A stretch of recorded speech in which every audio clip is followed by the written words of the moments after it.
Satan's Underground. Forward. By Johanna Michelson. This will not be an easy book for you to read.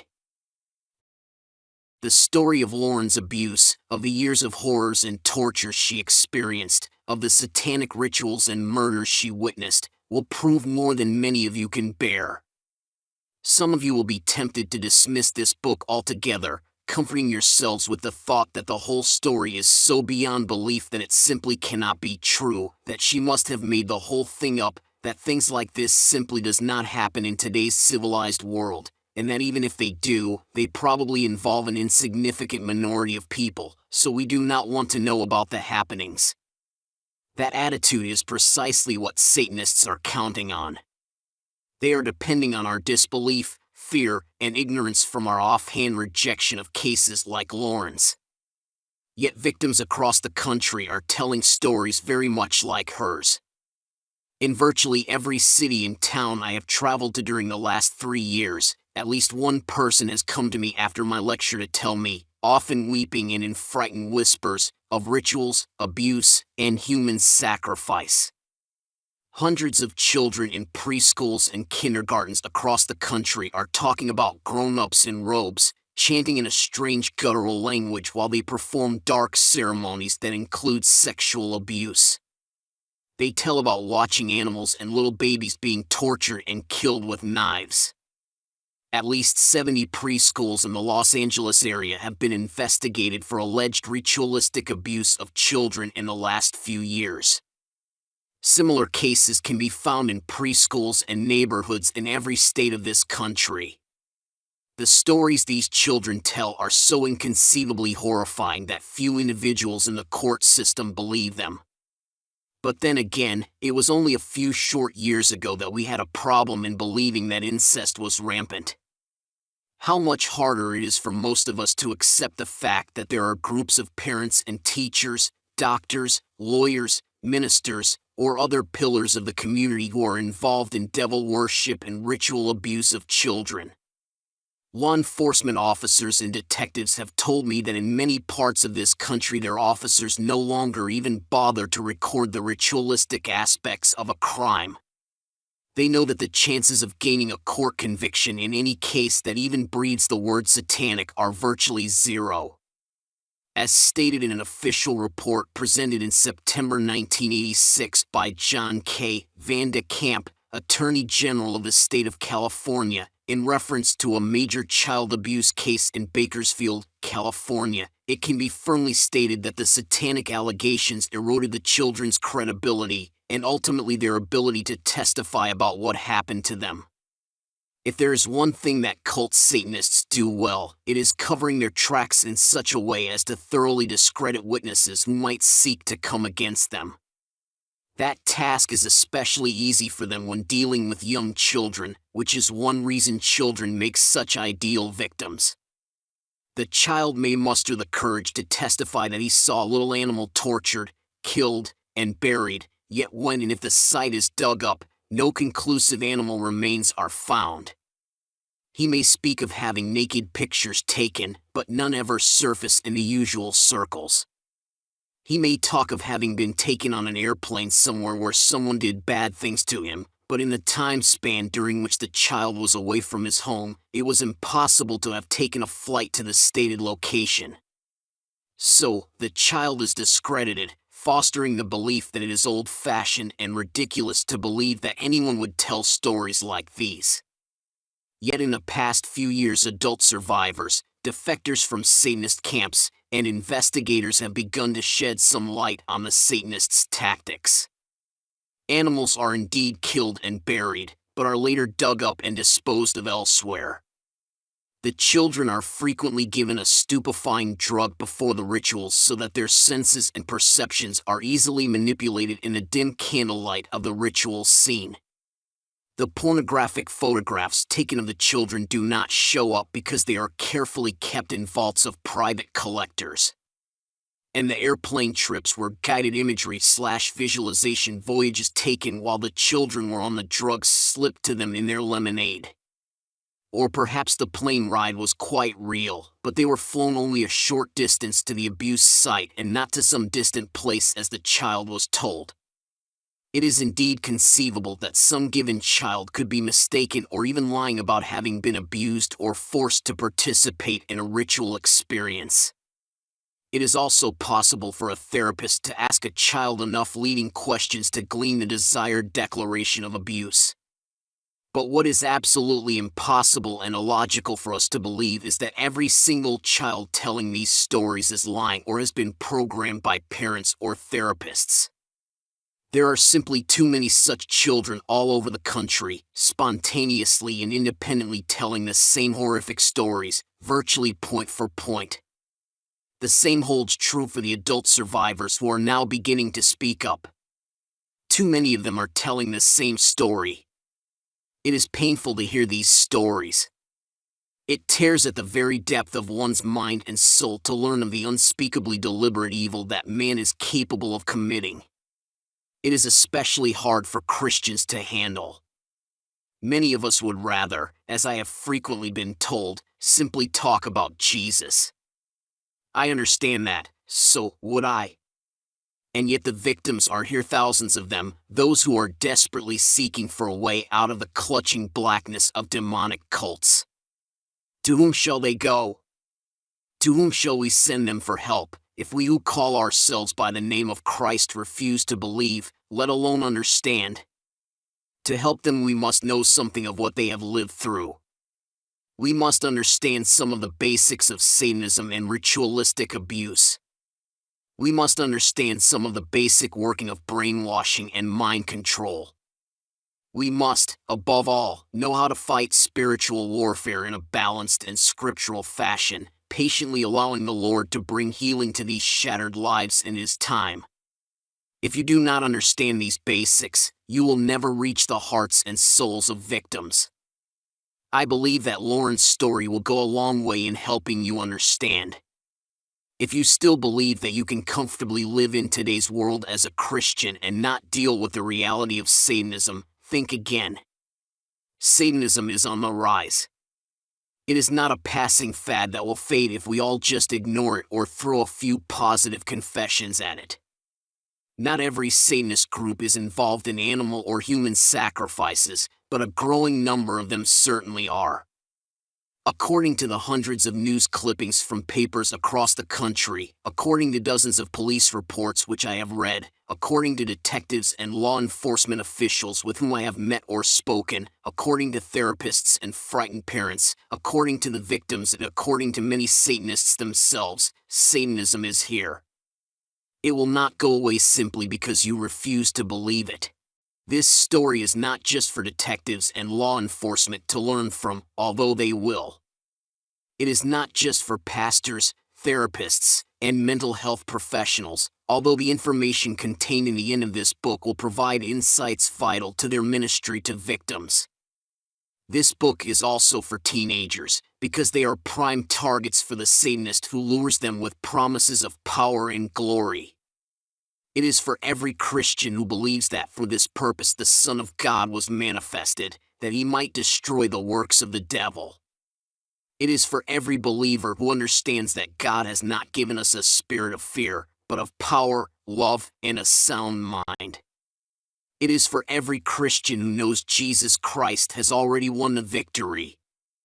Ultimately, this book is not about pornography or Satan. It is about the overwhelming power and victory of the Lord Jesus Christ. It is about the hope and light and healing and freedom that He can bring into the most hopeless and shattered of lives. Lauren has written this book with her tears. She has written it to tell the world that because Jesus Christ is Lord, she has been set free.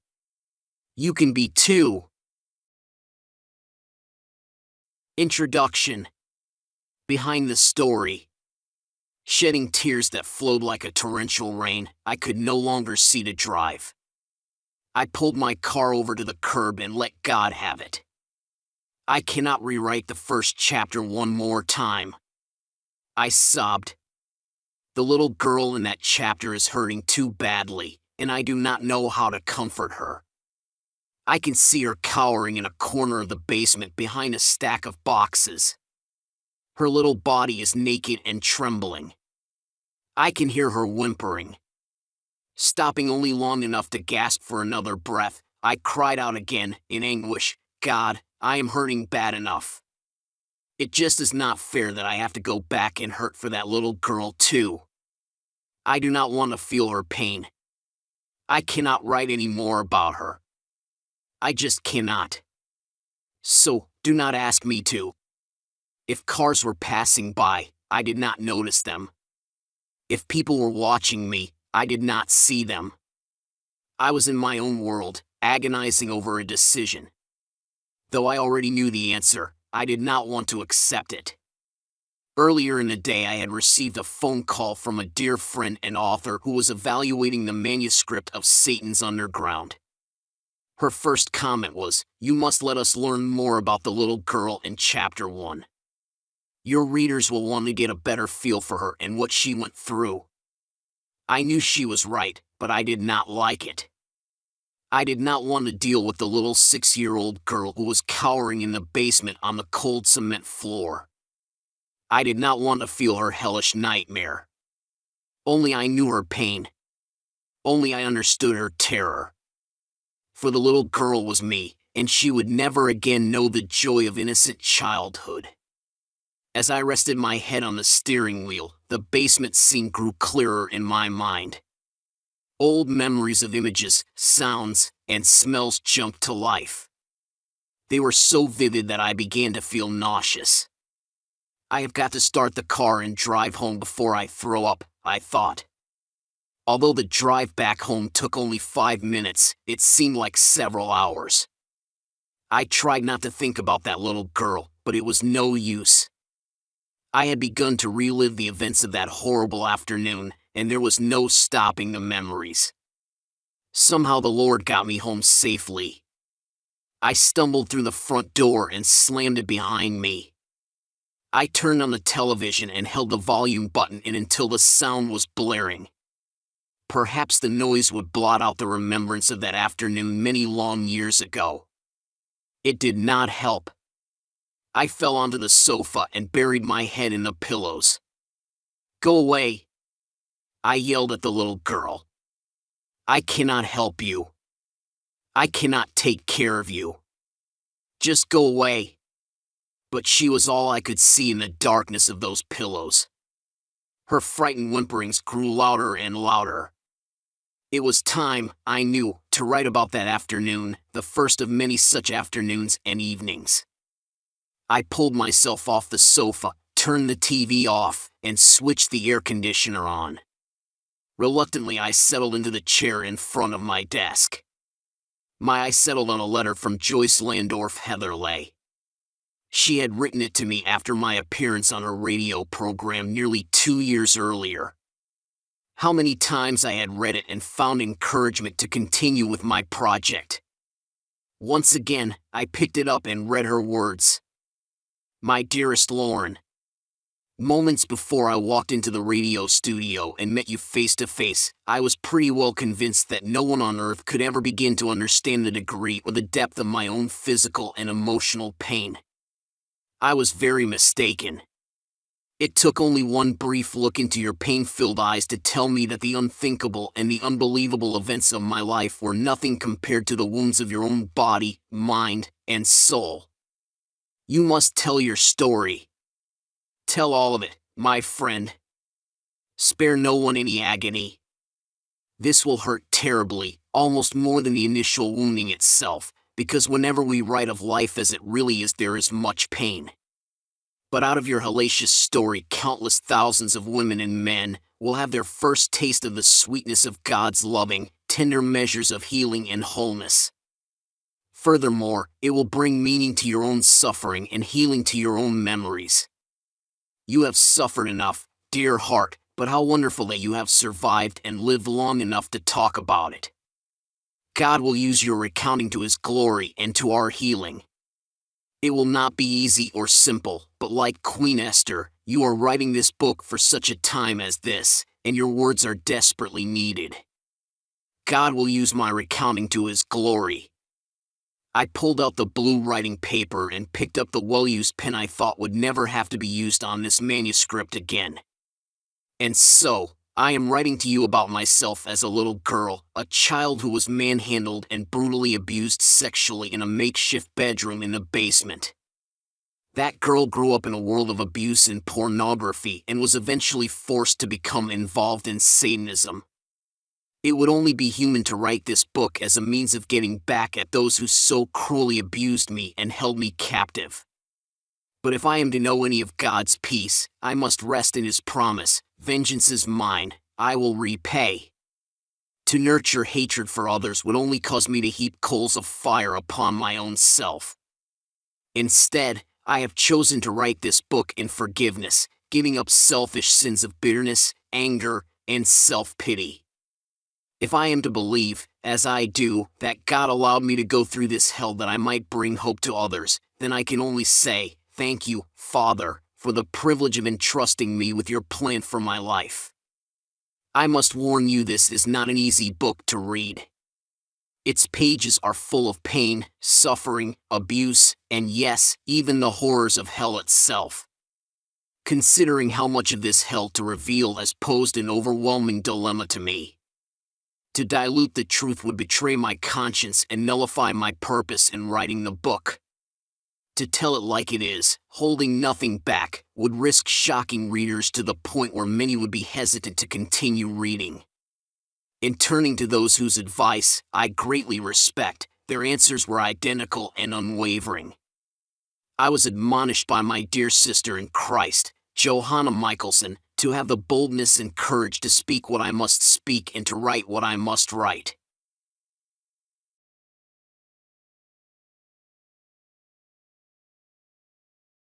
Stormy O'Martian, author of the autobiography Stormy, wrote a letter to me with the following exhortation: we have to know the extent of the horrors in order to be awakened to what is happening. This kind of satanic ritual abuse is all around us and it must be exposed.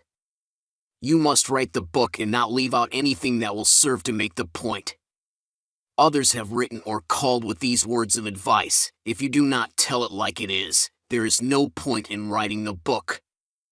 And so, I have striven to be diligent and true to the Lord's leading, to the voice of my own conscience, and to the wisdom of others whose advice I highly respect.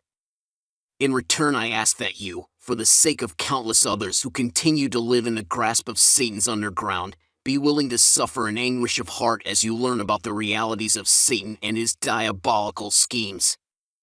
If this book raises more questions for you than it answers, it will have served one of its purposes to stimulate awareness that these horrors are occurring in our neighborhoods. We should be horrified. We should be asking why and how such evil can thrive in our midst.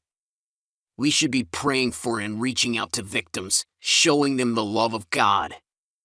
The worst thing we can do is to ignore what is happening or deny that it exists. This book is not only for you who need to be informed of the realities of pornography and Satanism.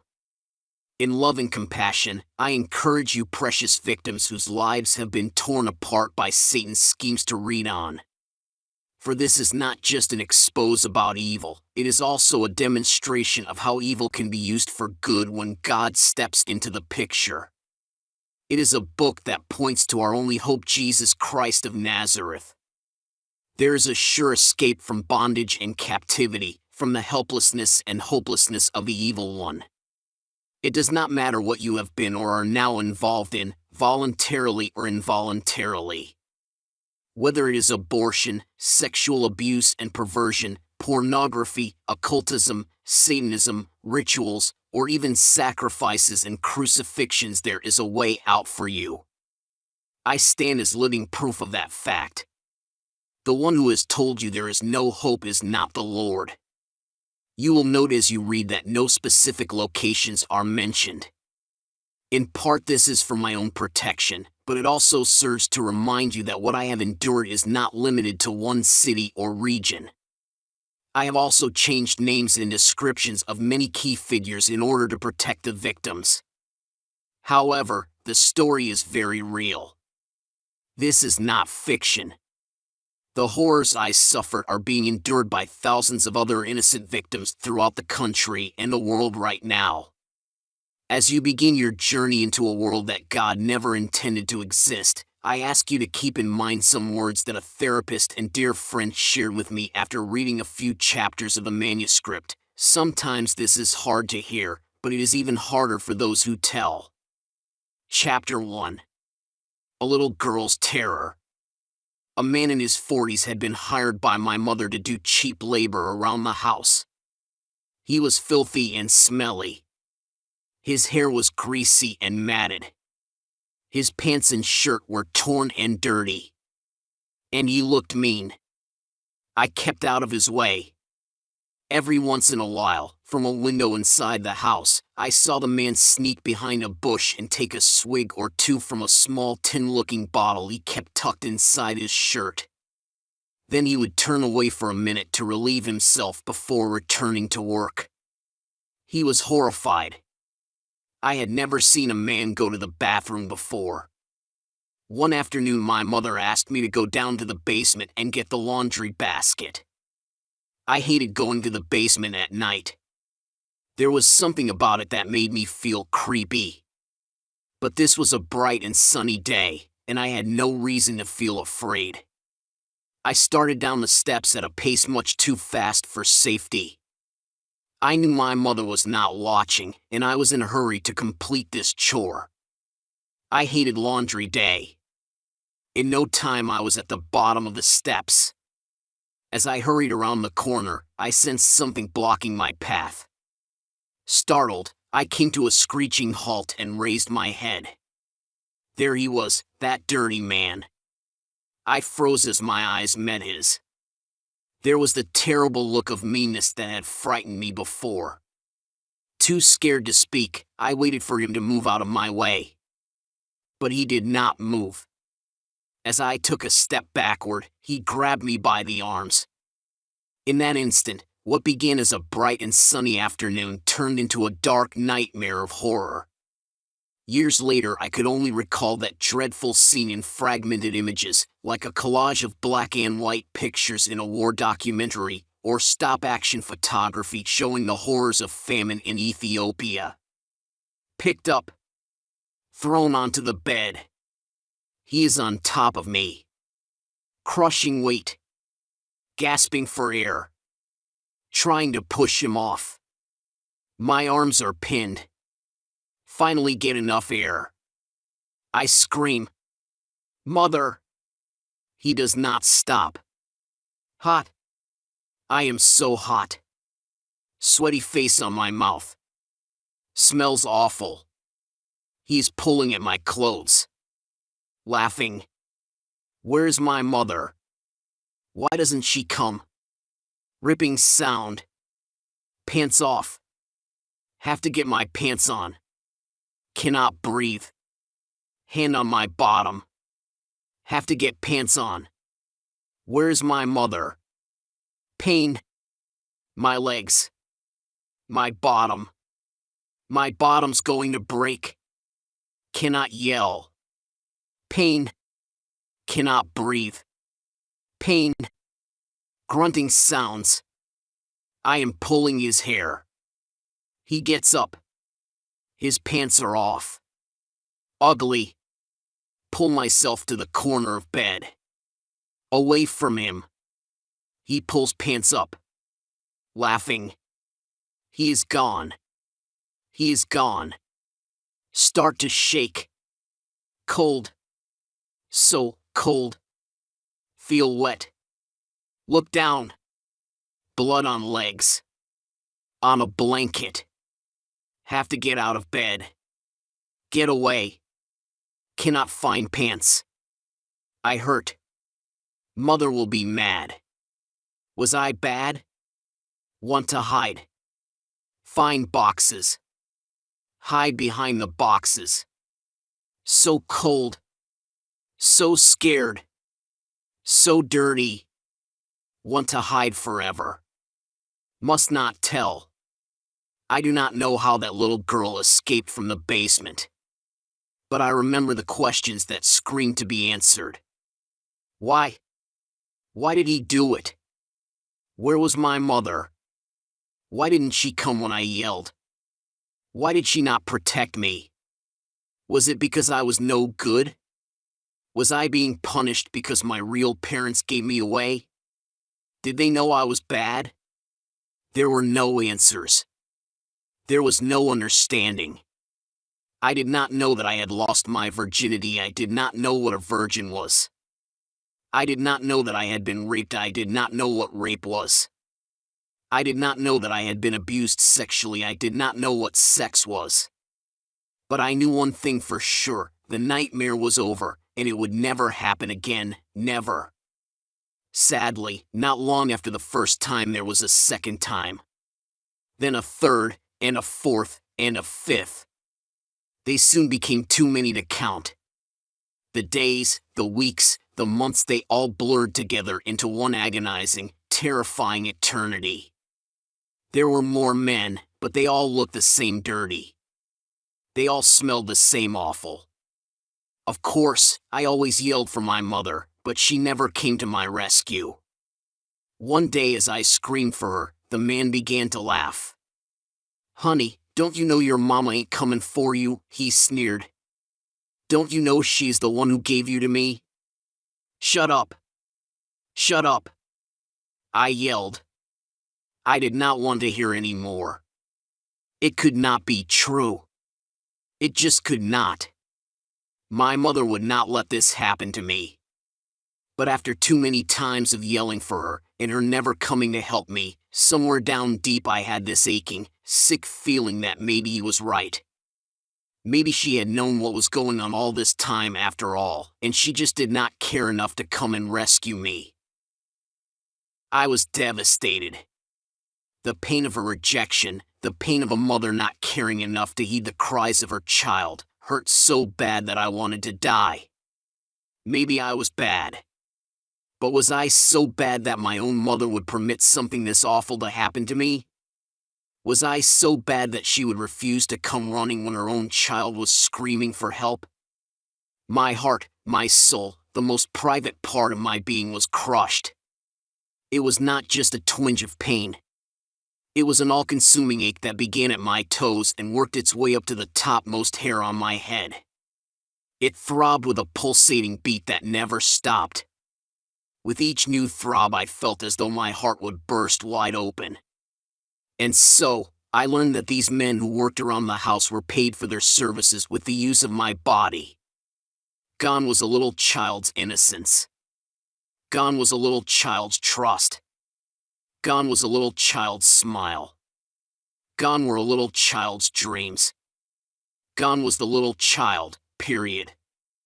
She was captive in a world that no child should ever have to endure. Hiding under the covers after a sexually abusive episode, I would often scrunch myself up into a tight little ball, trying to feel something that resembled security. I had learned early that I dared not let my mother catch me crying. Sometimes I felt as if my tears made her feel guilty for her actions. At other times she acted as if they made her angry.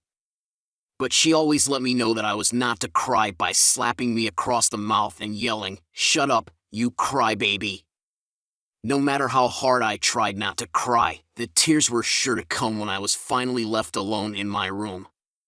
The little girl tried valiantly to keep a stiff upper lip, but the pain of the moment was too great to endure silently, and under the covers of my bed I whimpered. Scrunched into that little ball, with my arms wrapped tightly around me, I would rock back and forth until I finally fell asleep. Never-ending pain. The way I was raised was so ugly and traumatic that for many years of my adult life, though the memories haunted me day and night, I refused to accept them as reality, let alone reveal them to anyone else. I feel that I was birthed into evil. I was not born out of love. I was conceived illegitimately and given away at birth.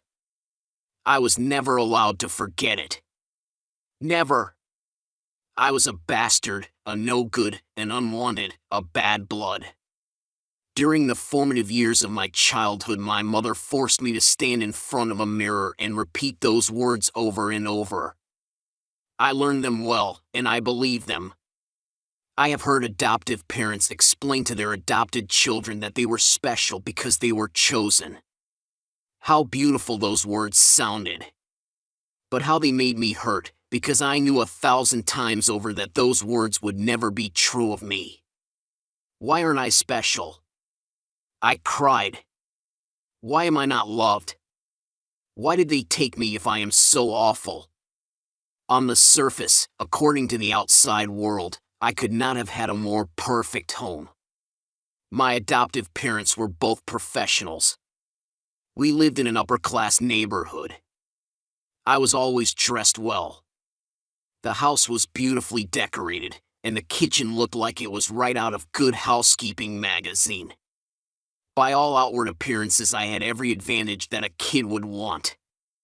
Why, I was even taken to church. Why in the world did they bother to take me to church, one might well ask. I have wondered that myself. Taking me to church, however, is the one thing for which I can be thankful, for at a very early age I asked Jesus to become a father to me. That decision was the one and only thing that kept me alive through all the years of abuse. Who would ever suspect a church-going family of such terrible physical and emotional abuse?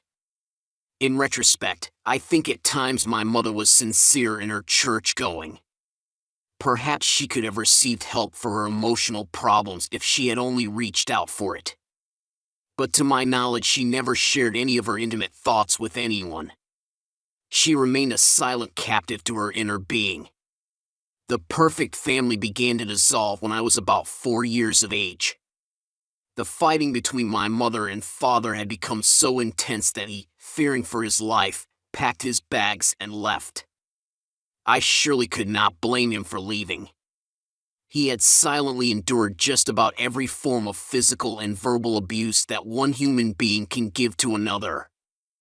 I was certainly no authority on marriage at the ages of 3 and 4, and I had no idea what went on in their private lives as husband and wife. I could only see that my mother seemed to hate my father, that she yelled at him constantly, but that he never yelled back, that she kicked him and hit him and threw things at him and stabbed him, yet he never defended himself or fought back, and that several times he had to be taken to the hospital after her beatings, yet he never pressed charges against her. One of my most vivid childhood memories is of an afternoon when I was standing on our front porch looking in the window at my father sleeping on the sofa in the den.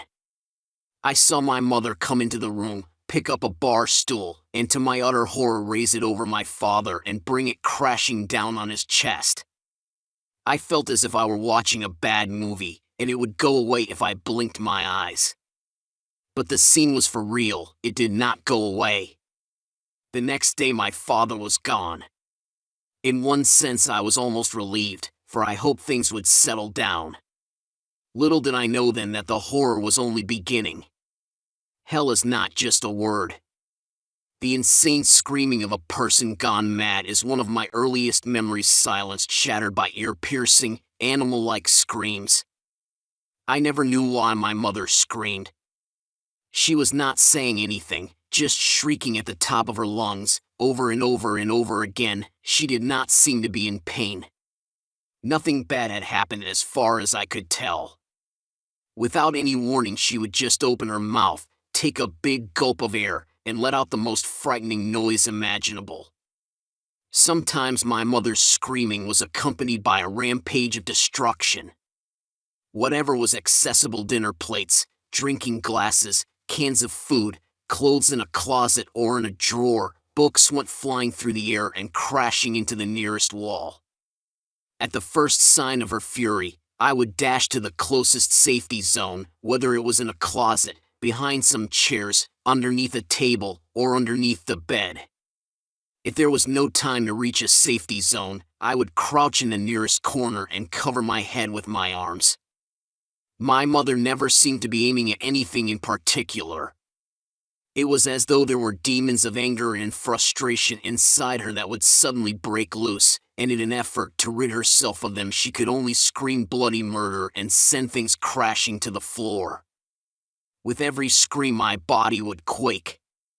With every crashing sound I would hold myself tighter. I was too frightened to cry, and besides, there was no use in yelling for help. No one was ever around to rescue me. Only once did I get caught in a line of fire. One morning I heard the crashing sounds of breaking glasses and plates, then Mother shouting, "Get in here, you good-for-nothing."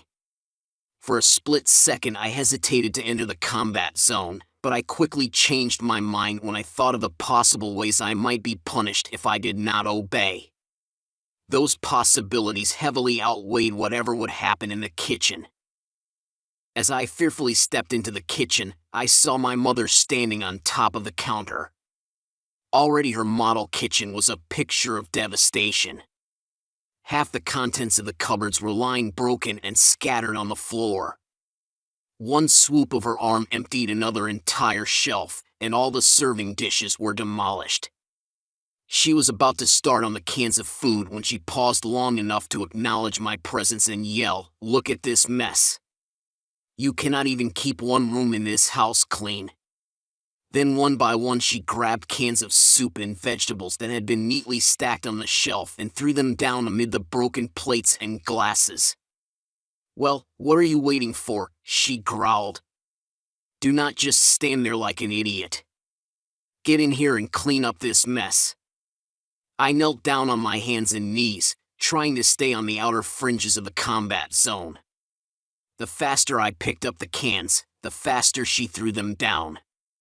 Fortunately, she did not seem to be aiming at me as she continued her rampage. 2 or 3 cans did hit me, but none of them struck my head and I endured only a few bruises. Next came the boxes of breakfast cereal. These she could not just toss onto the floor. She had to open each one, turn it upside down, and fling the contents through the air like she was tossing confetti on a parade. When she was done with the cereal, she jumped down from the countertop and began to paw through the mess on the floor. Finding a plastic bowl that had not broken, she scooped up a handful of cereal from the floor and dumped it into the bowl. To my horror, I saw small pieces of broken glass mixed in with the cereal. After pouring milk over the mixture, she emptied the remainder of the milk bottle over the cereal on the floor. "Here's your breakfast," she snapped as she handed me the bowl. "Eat." My hand was shaking so badly that as I took the bowl, some of the milk slopped over the side. I did not know what to think. Was she trying to kill me? Or was she even aware of what she was doing? I did not dare ask. Reluctantly, I sat down at the kitchen table and put a spoonful of cereal in my mouth. When I felt a piece of glass, I carefully pushed it to one side with my tongue and swallowed the cereal without chewing it. Satisfied that I was eating, my mother stomped out of the kitchen. Over her shoulder she hollered, "Do not ever let me catch you leaving the kitchen in such a mess again." As soon as she was out of sight, I dumped the remainder of my bowl of cereal and glass onto the floor. Then, with tears streaming down my face, I got the broom and began cleaning up the mess. It was my mess, no matter what my mother did. Every episode of rage grew a little worse. Every day my mother seemed a little more impatient, a little more frustrated, and her anger seemed to grow with each outburst. In the beginning, after quieting down, she would sometimes ask me to forgive her. During those infrequent moments she honestly seemed to feel sorry for the way she had acted. Though I never felt any forgiveness in my heart, I always told her that I forgave her. There was no way I was going to say no. However, as the same scene was repeated over and over, and the episodes became more frequent, she quit asking for forgiveness. I do not really think it was because she was not sorry for her outbursts of violence, but I think she felt so overwhelmed with frustration in dealing with the demons of her mind that she finally gave up. "Will you be my daddy?" The word fun was not in my vocabulary as a little girl. I had no playtime, no friends, and no toys. The word love was only a word I heard others use. There was no warmth and no kindness. There were no hugs or kisses. There was no touching that said, "I love you." I care. There were only touches that said, I hate you. Go away. The only place where I sensed any love was in Sunday school. There I heard wonderful stories of Jesus and how he loves little children. There was a picture on the classroom wall showing him holding a child on his lap while other children sat on the ground and gazed at him.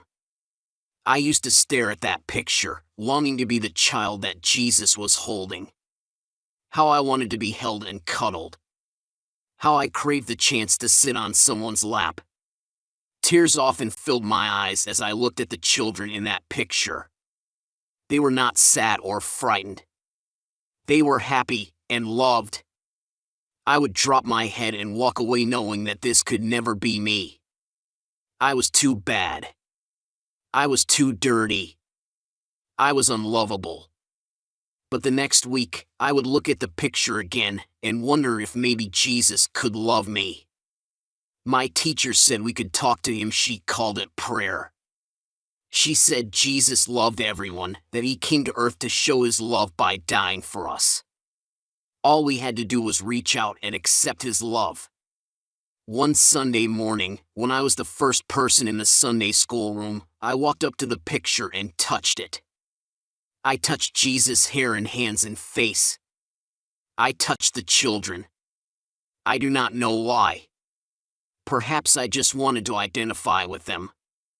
And perhaps, somewhere in my subconscious, I hoped that I could somehow feel like those children felt.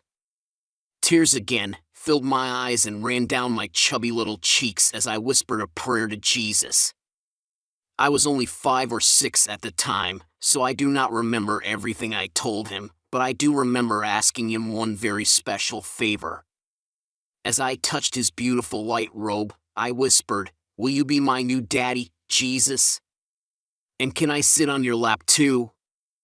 I could hardly sit still in Sunday school class that morning. I stared at the picture, waiting for Jesus to answer me. I did not know how Jesus talked to people. My teacher had only taught us how to talk to him.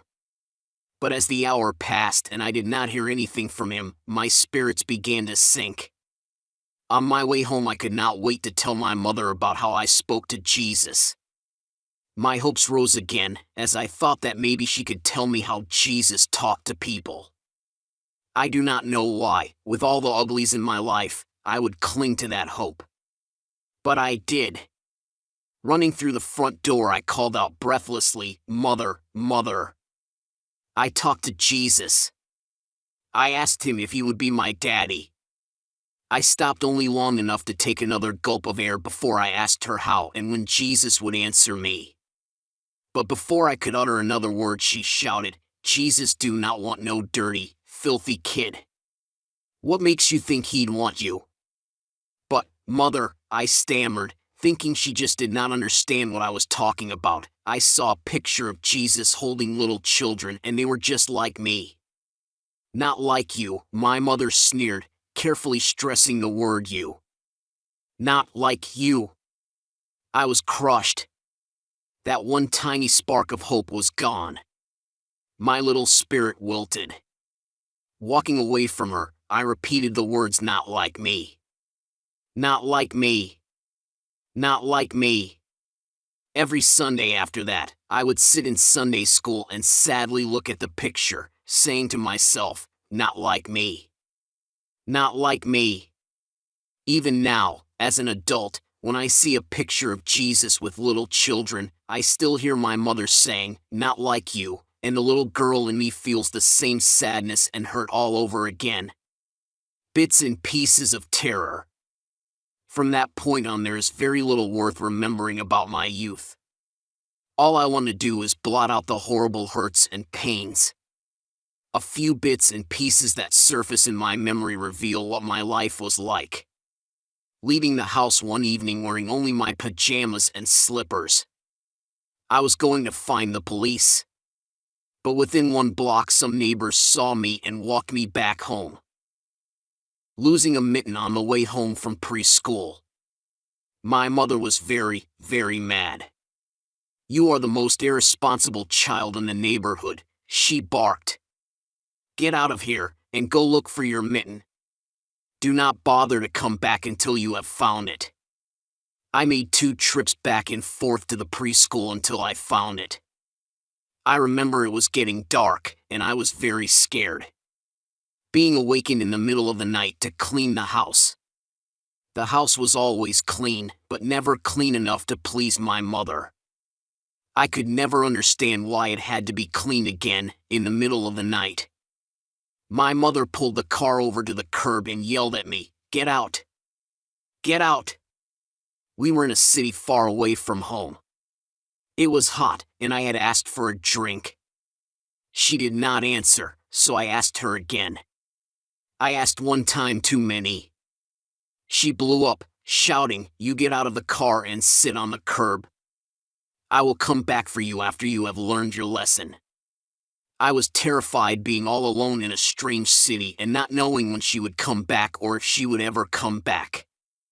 Hiding my pajama bottoms in the closet because I was afraid for my mother to see them. I had messed them up when I had the intestinal flu. When my mother found them, she rubbed the dirty part in my face. Oh, how I hated her for that. There is no end to these nightmarish memories. Countless days were filled with experiences of terror for that little girl. The pain and hurt have stuck to my insides like glue through all these years.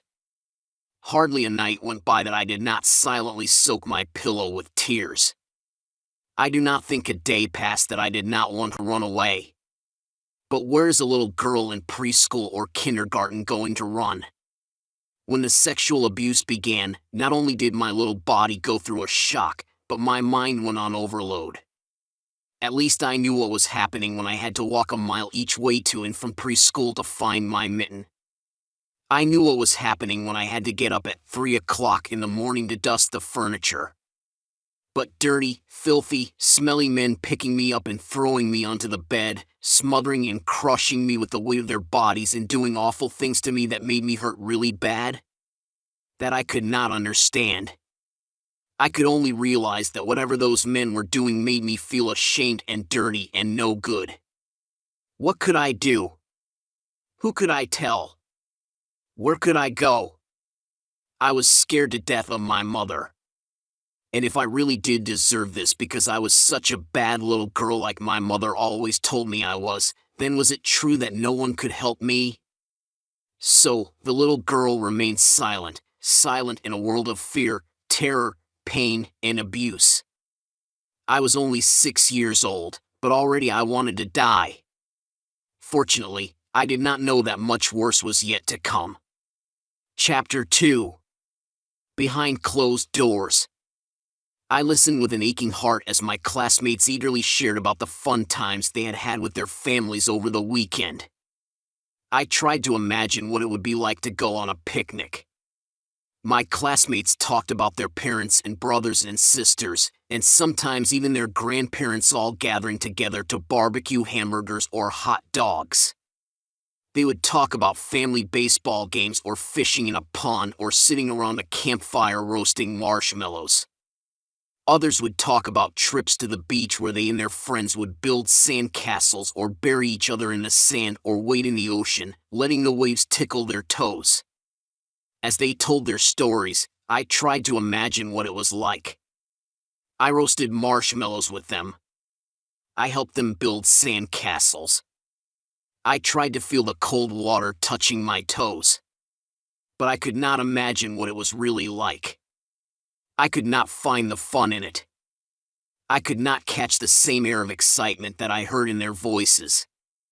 I wanted so badly to do all of these things that kids do. Sometimes I would put my fingers in my ears so I would not have to hear the kids talking about their families and fun times. Oh, God, why wouldn't that be me? I would think.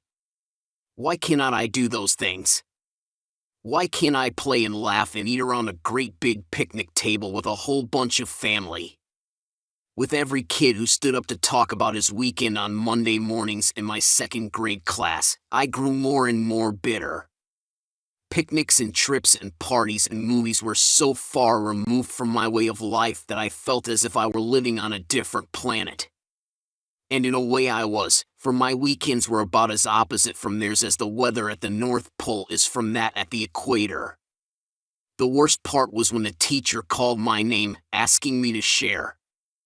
All I could do was silently shake my head. I dared not share any information about my weekend. The first report card that my teacher filled out spelled disaster for me. In the space provided for comments, she wrote, "Lauren refuses to participate in our Monday sharing time. She will not share any of the activities that happen on the weekends. Will you please encourage her to share her home activities with her classmates?" Oh, how I paid for her comment. "What are you trying to do, make me look bad, you good for nothing?" Mother shouted.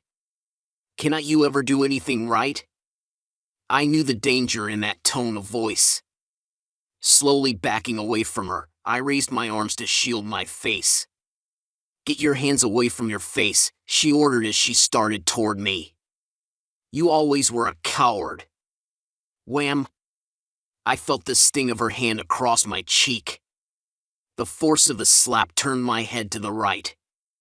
"Do not you turn away from me. You always look your mother in the face," she snapped. Anticipating her next move, it was only out of fear that I reluctantly turned my head back to face her. Splat! Her spit hit me between the eyes. "I hate you. I hate you. I hate." Before I could get the next "you" out, I felt a horrible sting of pain, first on my left cheek, then almost simultaneously, on my right cheek. Falling to the floor, I put my arms over my head, knowing that I was really going to get it now. It was not uncommon for her to kick me mercilessly. This time, to my surprise, Mother walked out of the room. The next day the real cover-up began in earnest. My mother taught me fake stories to share in class about fun things I did on the weekends. If I had bruises on exposed parts of my body, I simply wore blouses with long sleeves or pants that covered my legs. When I received injuries from being slapped or kicked that could not be covered up if they were not too suspicious, a note would be written with an explanation of how I had been hurt. Some of the notes even asked the school nurse to treat the injury. I lived two lives in two separate worlds. School became my refuge. It was the only place where I was free from my mother. It was the only place I felt safe. I always volunteered to stay after school to help the teacher. Even though I knew that I would catch hell for coming home late if my mother found out, the extra 15 or 30 minutes of peace and safety were worth it. The walk home. The walk home from school became a kind of morbid ritual. I knew every house, every fire hydrant, every curve in the road, and every bump and crack in the sidewalk. Each one I passed meant I was that much closer to my house of horrors. Most kids walked home with their friends. I walked home alone. Most kids whistled or hummed a favorite tune or giggled about nonsensical matters. I was silent. Most kids were going home to play. I was going home to work and to endure whatever abuse I would encounter that evening. Most kids' hearts beat with excitement. My heart pounded with fear. When I saw the house built of red bricks, my walk became virtually a snail's crawl. That was the last house before mine. When I reached the corner of the red brick house, I would stop dead still. It seemed as if the whole world would stop with me as I dared to peek around the corner to see if my mother's car was in the garage. Jesus, I would beg in desperation, please do not let her be home. Please, Jesus. If the garage was empty, the heavy pounding in my chest calmed to a flutter of relief. Thank you, Jesus. Thank you. I would whisper. A faint smile would spread across my face, for I knew I had at least a few more minutes of peace before my mother came home. When I saw my mother's car as I dared to peek around the corner of that last house, my face would begin to flush. I felt hot, and I could almost hear my heart beat in panic. I knew there would be no respite before I had to face her, before I would find out what kind of mood she was in. I had learned early that much of my abuse depended on her mood. If she was not at home when I came from school, I raced around to have the house in perfect order. Maybe she would be pleased with me. I planned the evening's meal. Maybe it would delay the inevitable war. My efforts rarely helped. No matter how perfect things were, if my mother decided that we were going to have a war, we had a war. This meant anything from wild, fiendish screaming to tearing an entire room apart. I used to pray that we would not have a war that day. Incredibly, at times my mother would call me into her bedroom in the morning and solemnly announce, "I dreamed there is going to be a war today. Let us pray there will not be." Every day that she announced the possibility of a war, I agonizingly went through the entire school day with just that one thought on my mind. I used to think up excuses for my mother's seemingly uncontrollable mood swings on the grounds that she was mentally ill. But as her mood swings grew worse and the abuse became an almost daily routine, I gave up all hopes of her getting well. And in time I decided that she actually wanted to be mean and abusive. If that was the case, where could a young girl go for help? In my mind, the only place to go was the police. Weren't they there to protect us? One afternoon I got up the courage to call the police. "You have got to help me," I said. "What's wrong?" said the kind voice at the other end. "I cannot tell you.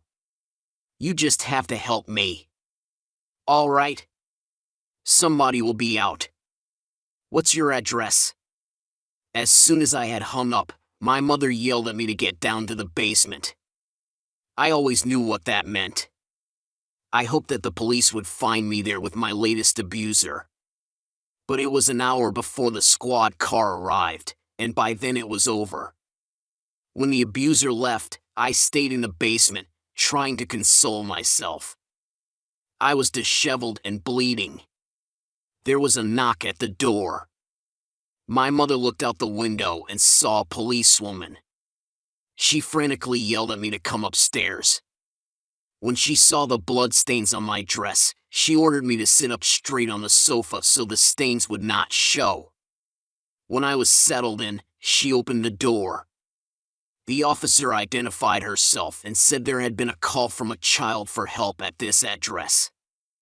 "Please come in," my mother said, turning on her charm and projecting an image of the perfect mother.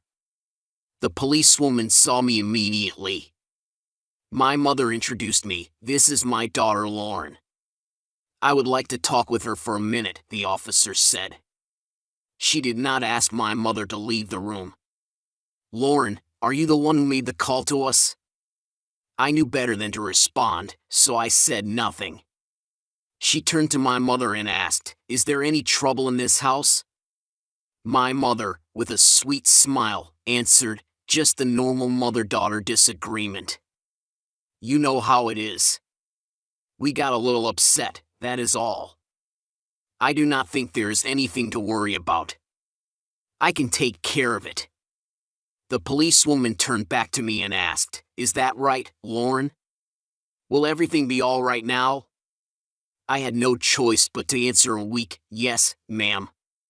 She smiled and said, "I think all that is needed is for you to mind your mother and do what she tells you to do. Then everything will be all right." "Would you like some tea?" asked my mother. "No, thanks. I have got another call," said the officer. As she walked out the door, I felt a hopeless cloud settle over me. As soon as she was gone, I painfully stood up and saw that the sofa cushion was stained with blood. "Get in the bathroom and clean yourself up," my mother ordered. As I started down the hall, she yelled after me, "You will pay for this." So, the wars continued on and on and on. Her violent fits of rage grew worse, and I was the only one around to bear the brunt of it. I was her punching bag. It seemed inevitable that the punching bag would explode. It happened when I was in the 4th grade. One day, after several successive days of being horribly abused, I blurted out in my overwhelming anger, If you do not start treating me like a human being, I am going to run away, and you will never see me again." For a moment both of us were stunned. I think my mother was just as shocked as I was that I had the nerve to threaten her. Her silence, however, lasted only for a few moments. The nightmare worsens. I paid an awful price for those words. "You think I have treated you inhumanely before? You ain't seen nothing yet," my mother yelled. I had never seen her so angry. She was so mad that her face turned bright red and the veins in her neck stuck out. "You just wait and see. You do not talk to your mother that way and get away with it." My mother was right. I did not know just how low the meaning of the word inhumane could get until a few days later when a man came to our house after school. I did not know who he was, and my mother was not particularly friendly with him. Their conversation was brief, and, though I could not hear what they were saying, their voices sounded businesslike. Then my mother told me that I was to go with him. I did not want to go, but after threatening to run away just a few days before, I did not dare disobey her now. I was afraid she would kill me if I made her that mad again. So, I got into the man's car. I huddled against the door, as far away from the driver as possible, and watched as we drove out of town into a wooded area. We finally stopped at an isolated turnout and walked further into the woods. We arrived at a clearing where another man was tending a sheep, a goat, and a dog that looked as big as I was. "We are going to take some pictures," the driver said. "There are people who like pictures of happy, smiling children. Others like pictures of their family pets. I take pictures of children and pets together in nice natural settings." All of this sounded fine, certainly. It was better than what happened in the basement. Then he said matter-of-factly, "The pictures will be better if you snuggle up to the animals without any clothes on. So, take your clothes off. All of them." I stood there, frozen in silence. I was numb. I did not understand what was going on. It was not like the times in the basement, but this did not feel right either. As the photographer set up his camera, the other man began to move toward me. "Hurry up, we do not have all day," he yelled. "The sun will be going down. Don't you know how to take your clothes off?" Then he laughed at my fear and reached out to touch my blouse. I backed up and slowly began to unbutton it by myself. "All of them." "Hurry up," he barked again. Soon the camera was clicking. After a couple of shots, I learned that I was expected to do more than just pose in front of a pet animal. Much more. It was getting to be more like my experiences in the basement, and soon it was worse. The animal's sexual part was forced into my mouth. I had to put my fingers in places I did not want to. I did not want to touch or feel or smell or taste. I only wanted to shrivel up and disappear in the woods. Again and again, I gagged. I kept wiping my mouth with my forearm. That only made the men laugh as the camera kept clicking. Finally, it was over. "You will get used to it, honey," the man with the animals jeered. "Maybe you will even start liking it after a while."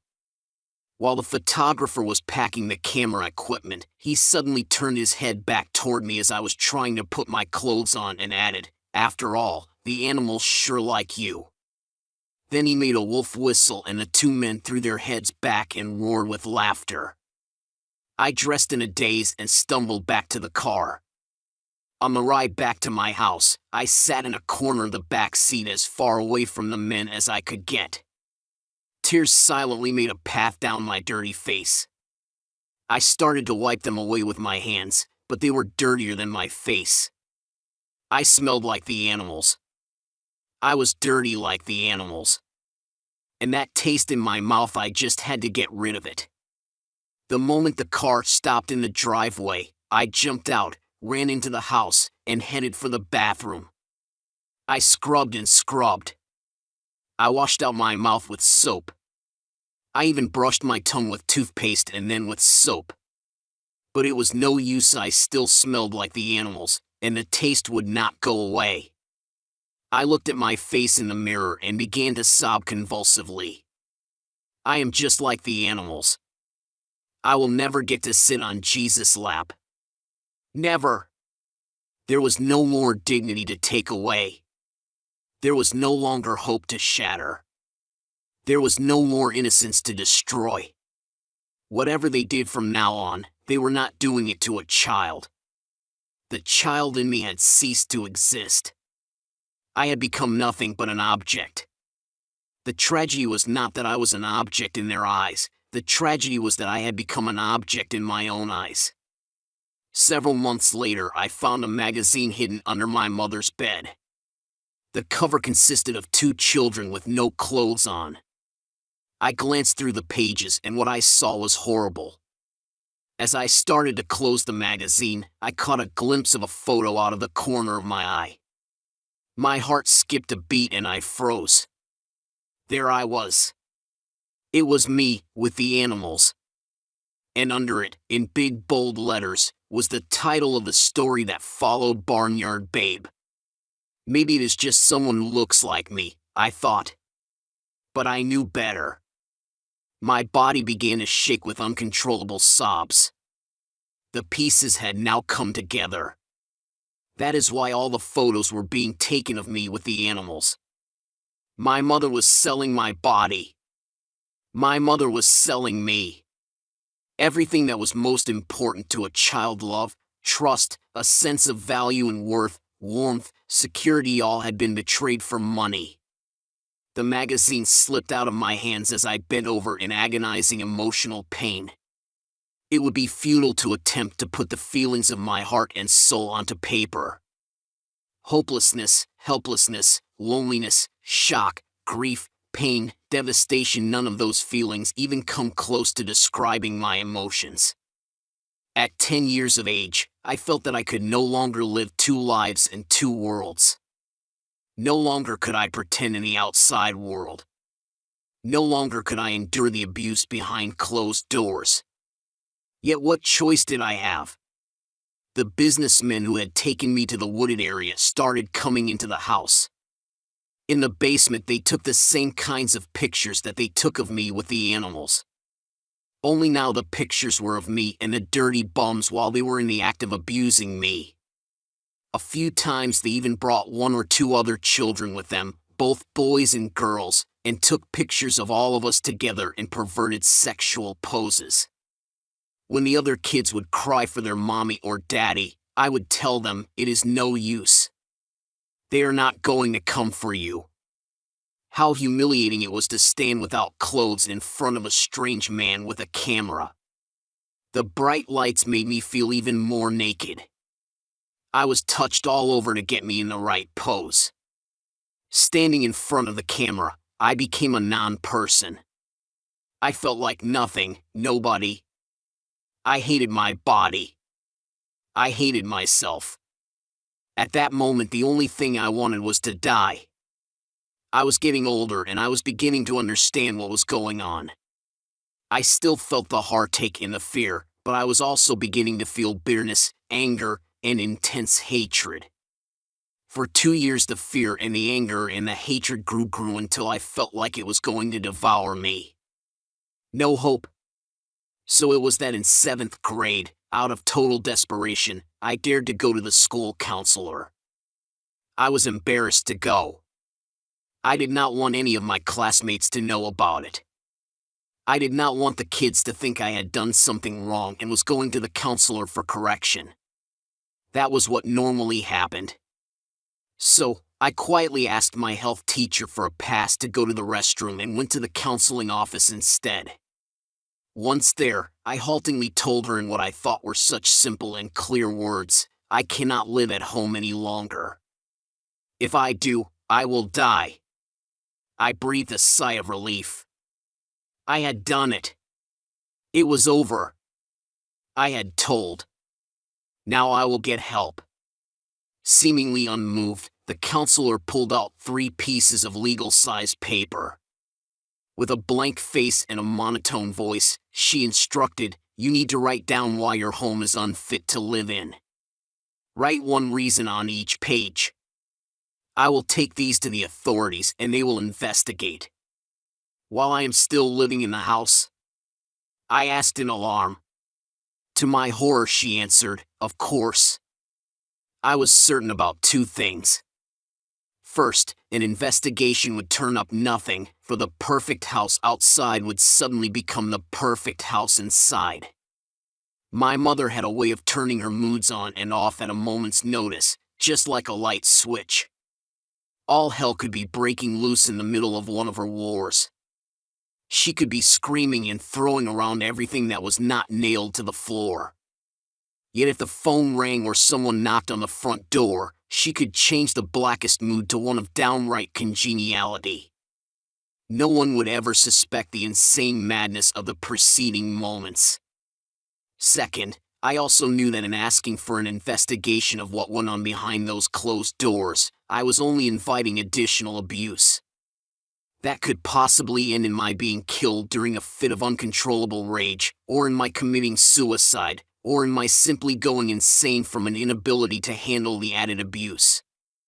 How utterly helpless I felt sitting in the counselor's office, silent and motionless. Obviously, she was not interested in getting involved in what she considered a family dispute. Her primary job was to handle discipline or academic problems. In those days, counselors stayed out of family matters. Impatiently she asked, "Well, what do you want to do?" I thought to myself, it is all so cut and dried to use so black and white. If you only knew, my thoughts drifted back to my home, back to my hell on earth. How desperately I wanted to share this with her. But I was afraid I would not be believed, afraid I would be blamed, afraid of verbally expressing the horrors that were locked inside that house. And so, that all-consuming fear kept me silent. The counselor did not try to interpret my silence. As she began to put the papers back inside the drawer, I knew that she had given up on me. Shaking her head in apparent disgust, she stood up and let me know that it was time for me to go back to class. There was only one other place where I could think to go for help: the Sunday school teacher at my church. Would she understand? Surely, of all the people, she would be the most sympathetic. Still, it took several weeks for me to muster up the nerve to ask her for help. I approached her after class one Sunday and simply said, "I cannot stand it at home anymore. Will you please help me?" Here she was, Bible in hand, ready to dash into the sanctuary for Sunday service. She looked at me, unable to ignore the terrified look on my face. She could not pass this off lightly, yet I could tell she also was not sure if she wanted to get involved. "Honey, I think this is something we should take to the pastor," she said. "I will make an appointment for you." A few days later, I was escorted into the pastor's ostentatious office. I had never met this man, I had only seen him behind the pulpit. To me, he was an unreachable, untouchable man, almost like God. He sat behind his huge desk and motioned for me to sit opposite him in a heavy leather chair. I felt so insignificant in his presence. He no doubt had so many other important things to do. There was no small talk. "What can we do for you?" he said, not unkindly but rather businesslike. "Would you please help me?" I pleaded. "Of course. How can I help you?" What would I tell him?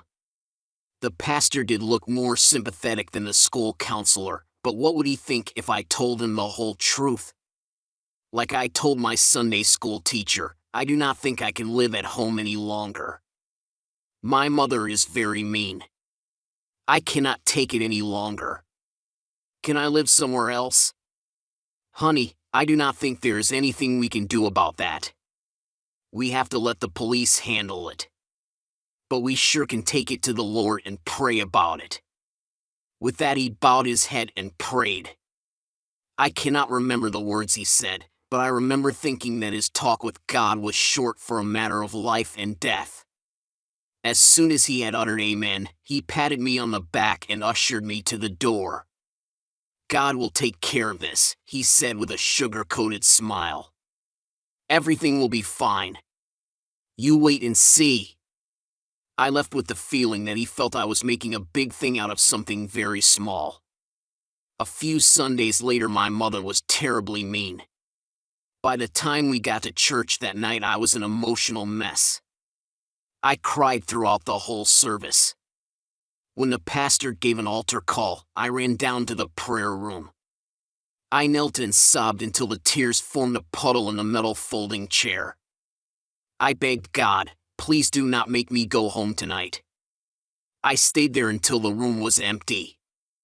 Surprisingly, my mother had not come for me yet. Usually, she did not let me out of her sight. This was my chance. I remembered that the youth pastor seemed especially kind, and he and his wife had a tiny 2-room apartment right next to the sanctuary. I went over and knocked on their door. The youth pastor opened the door and invited me in. Come in. I noticed you crying downstairs. What's the problem? I slumped into his sofa and started sobbing again. I am afraid of my mother. I just cannot go home with her tonight. Can I please stay with you? The couple were very kind, and they obviously felt for me. They spent a few minutes discussing the options. Finally, he said, I do not know what we can do. We do not have room for you to stay here. We really would like to do something. His wife softly said, I wonder if there is anyone else who could take her in. Just then there was a knock on the door. It was my mother. I have been looking all over for you, she said when the door was opened. This was the last place I knew to look. It is time to go home. I looked at the youth pastor and his wife and saw the concern in their faces. They wanted to do something. It was also obvious that they felt helpless. They looked at each other, saying nothing, and I knew there was nothing they could do. Slowly, I got up and followed my mother out the door. It was obvious I had been crying. My eyes were red and my nose was runny. As soon as we got in the car, my mother said, by the look on your face, I know you must have told them something. You have been very disobedient. I am going to take you to the pastor right now, and he is going to straighten you out. Good, I said. Let us go right now. There was silence. She started the car and headed toward home. Apparently, I had called her bluff. She was not about to risk my saying anything to the pastor. At that point, I gave up all hope of ever finding help. I had gone to the police, the school counselor, my Sunday school teacher, and 2 pastors. Who else could I turn to? My neighbors? My mother loved to tell them what an unruly child I was. One of them even told me that I should be kinder to her. After all, she was a single parent, trying to do the best she could. So, who could I tell? Who would believe me? I despaired of ever being rescued, of ever finding peace, joy, and love. The next 3 or 4 years were a blur of endless abuse and pain. The outward facade continued. I played the school routine quite convincingly. I performed in a robot-like fashion, seldom smiling and almost never laughing. Nary a teacher ever questioned me or sent me to the school counselor for evaluation. In gym class, I used every possible excuse to not take a shower, because I was afraid to take my clothes off. I did not want anyone to notice the bruises. I also felt terribly ashamed of my naked body. To me, it was shameful, dirty, and bad. No doubt there were many signs that indicated I was an abused child. Yet no one noticed them. Or if they did, they never talked to me about it. Teenage girls are usually consumed with panic decisions like, what dress should I wear to school today? or will my boyfriend like my hair this way, or I have got to put more makeup on to hide these gross pimples. However, my priorities were not those of a typical teenager. I was not allowed to have any friends. My mother dominated my life. When I was not in school or church, she kept me under her control at home. I was never allowed to go to someone else's house or participate in any extracurricular activities. A day did not go by that I did not want to run away. Daily my mother's violent mood swings became worse. The abuse increased. It is amazing that either of us managed to put on a convincing front to others, for inside the home was total chaos and depravity. I began to fear that one day she would literally turn into some sort of wild animal. A mother's betrayal.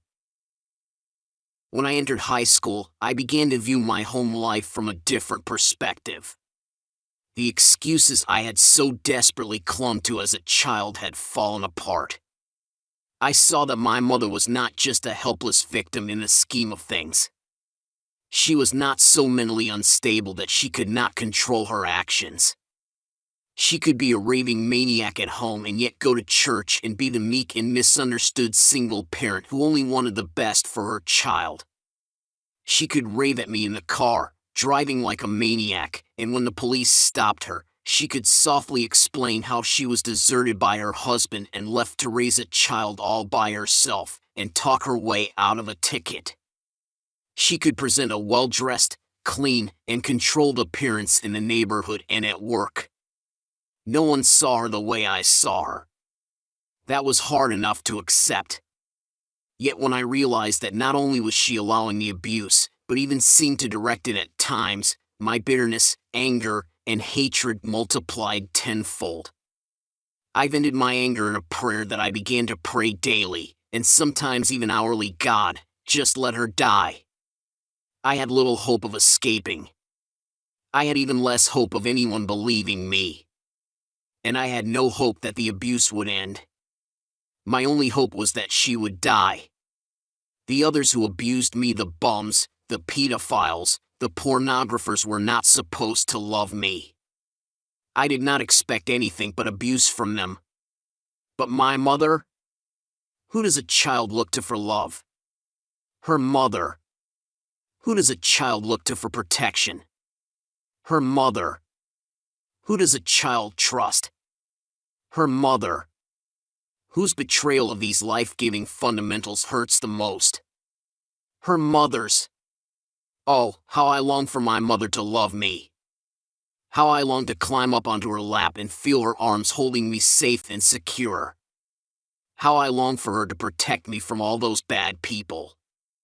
I could not understand what I had done to deserve the punishments I constantly received from her. It gradually dawned on me that I would never have the mother I longed for.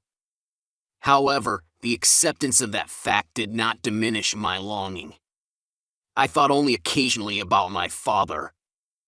I was very young when he left home, and I had very few memories of him, positive or negative.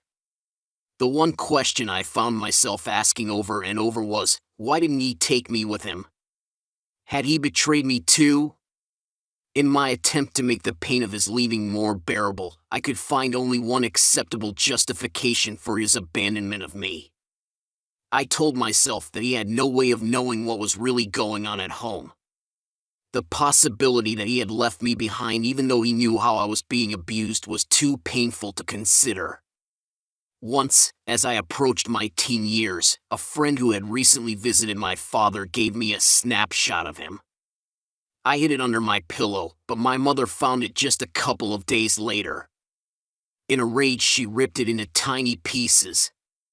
Over time, I forgot what my father looked like, and he became a non-existent person in my life. There was no reprieve from the abuse while I was in high school. Every morning I walked to school with one thing on my mind, the dreaded walk home. I walked home with one thing on my mind, the abuse that surely would be mine that evening. I went to bed that night with one thing on my mind, the terror-filled nightmares from which I awakened screaming and fearful of going back to sleep. I got up in the morning with one thing on my mind: the fear of hearing my mother greet me with the words, "We are going to have a war today." Warning sign. I had heard about it in school, a condition called hysterical paralysis. I was convinced I had it one morning when I woke up and found myself unable to move or speak. I could hear my mother moving around, and I knew that in a few minutes she would fly into a rage if I did not begin dressing for school. But no amount of willpower could budge my body. At the age of 15, after years of hell on earth, I wondered if this was the end. As my body lay frozen in fear, morbid thoughts raced through my mind. What if I stay this way? I cannot defend myself. I will be paralyzed for life. Is this the way I am going to die? One part of me wanted to die, for that seemed the only hope that I would find relief from the pain. Yet another part of me silently cried out to God, "Please help me. Please get me out of here. Please, God, please." How many times before had I cried out to God for help? There were too many to count. So, that morning in bed I did not pray with much hope of it being heard, much less answered. But within only a few minutes the impossible happened. I felt my body relax, strength returned to my muscles. I opened my eyes and pushed past the fear as I tried to bend my fingers. They moved. Then I checked my hands, my feet, my legs. I could move everything. You did hear me, Jesus? Thank you. I prayed with relief. There was no doubt in my mind that I would soon be dead if I did not get away from my mother.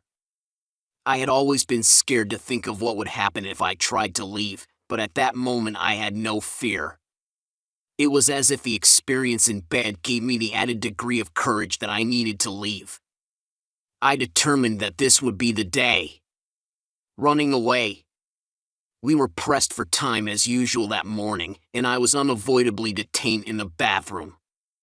Mother was waiting impatiently in the car. She honked the horn several times. I tried to rush, but there was nothing I could do to hurry nature along. Mother, not one to wait for anything or anyone, stormed back into the house and into the bathroom, yelling about my irresponsibility and disobedience. As she continued shouting her accusations, she grabbed a rubber bulb syringe from the bathroom cabinet and turned on the tap water in the wash basin. When the water was steaming hot, she filled the syringe. "Take your pants off and get down on the floor," she barked as she slammed the bathroom door behind her. "I will teach you not to keep your mother waiting, you good-for-nothing." There was no escape. Mother was blocking the door. Terrified, I lay down on the floor. She spread-eagled my legs with her feet and rammed the syringe of steaming hot water into my behind. Instantly I felt it burning as if my insides were on fire. Mother stomped out of the bathroom, oblivious to my screams as she yelled, "That'll fix you so you will not sit on the toilet forever anymore. Now get up and get in the car." The ride to school was agony. How could my mother be so mean? What was it in her past that had made her so inhumane? Had she been abused as a child? I knew nothing about her past, and now it did not matter. In the heavy silence, I cemented my decision to run away that day. Never, I vowed, would I be hurt again. With every ounce of effort, I managed to lift myself out of the car in front of school. A couple of classmates saw me and immediately recognized that something was very wrong. "What's happened to you?" "You look terrible," one of them said. Their expressions of concern gave me the courage to confide in them. "Look, you guys," I explained in desperation, "if I go back home tonight, I think I will be dead before tomorrow. My mother will kill me if I do not leave." Other classmates joined in a circle around me. To my relief and surprise, one of them asked, "How can we help?" "Yeah," said another student, "we have got to do something." This was my chance. I had to get out of the city. I had to go as far away as possible. With a courage that surprised me, I blurted, "Will you guys chip in so I can buy a bus ticket?" Instantly, hands went into pockets. Wallets and purses were opened. Students went to other students. One classmate emptied her lunch bag and used it to collect the money. A few minutes later, she handed a sack of dimes, quarters, and dollar bills to me.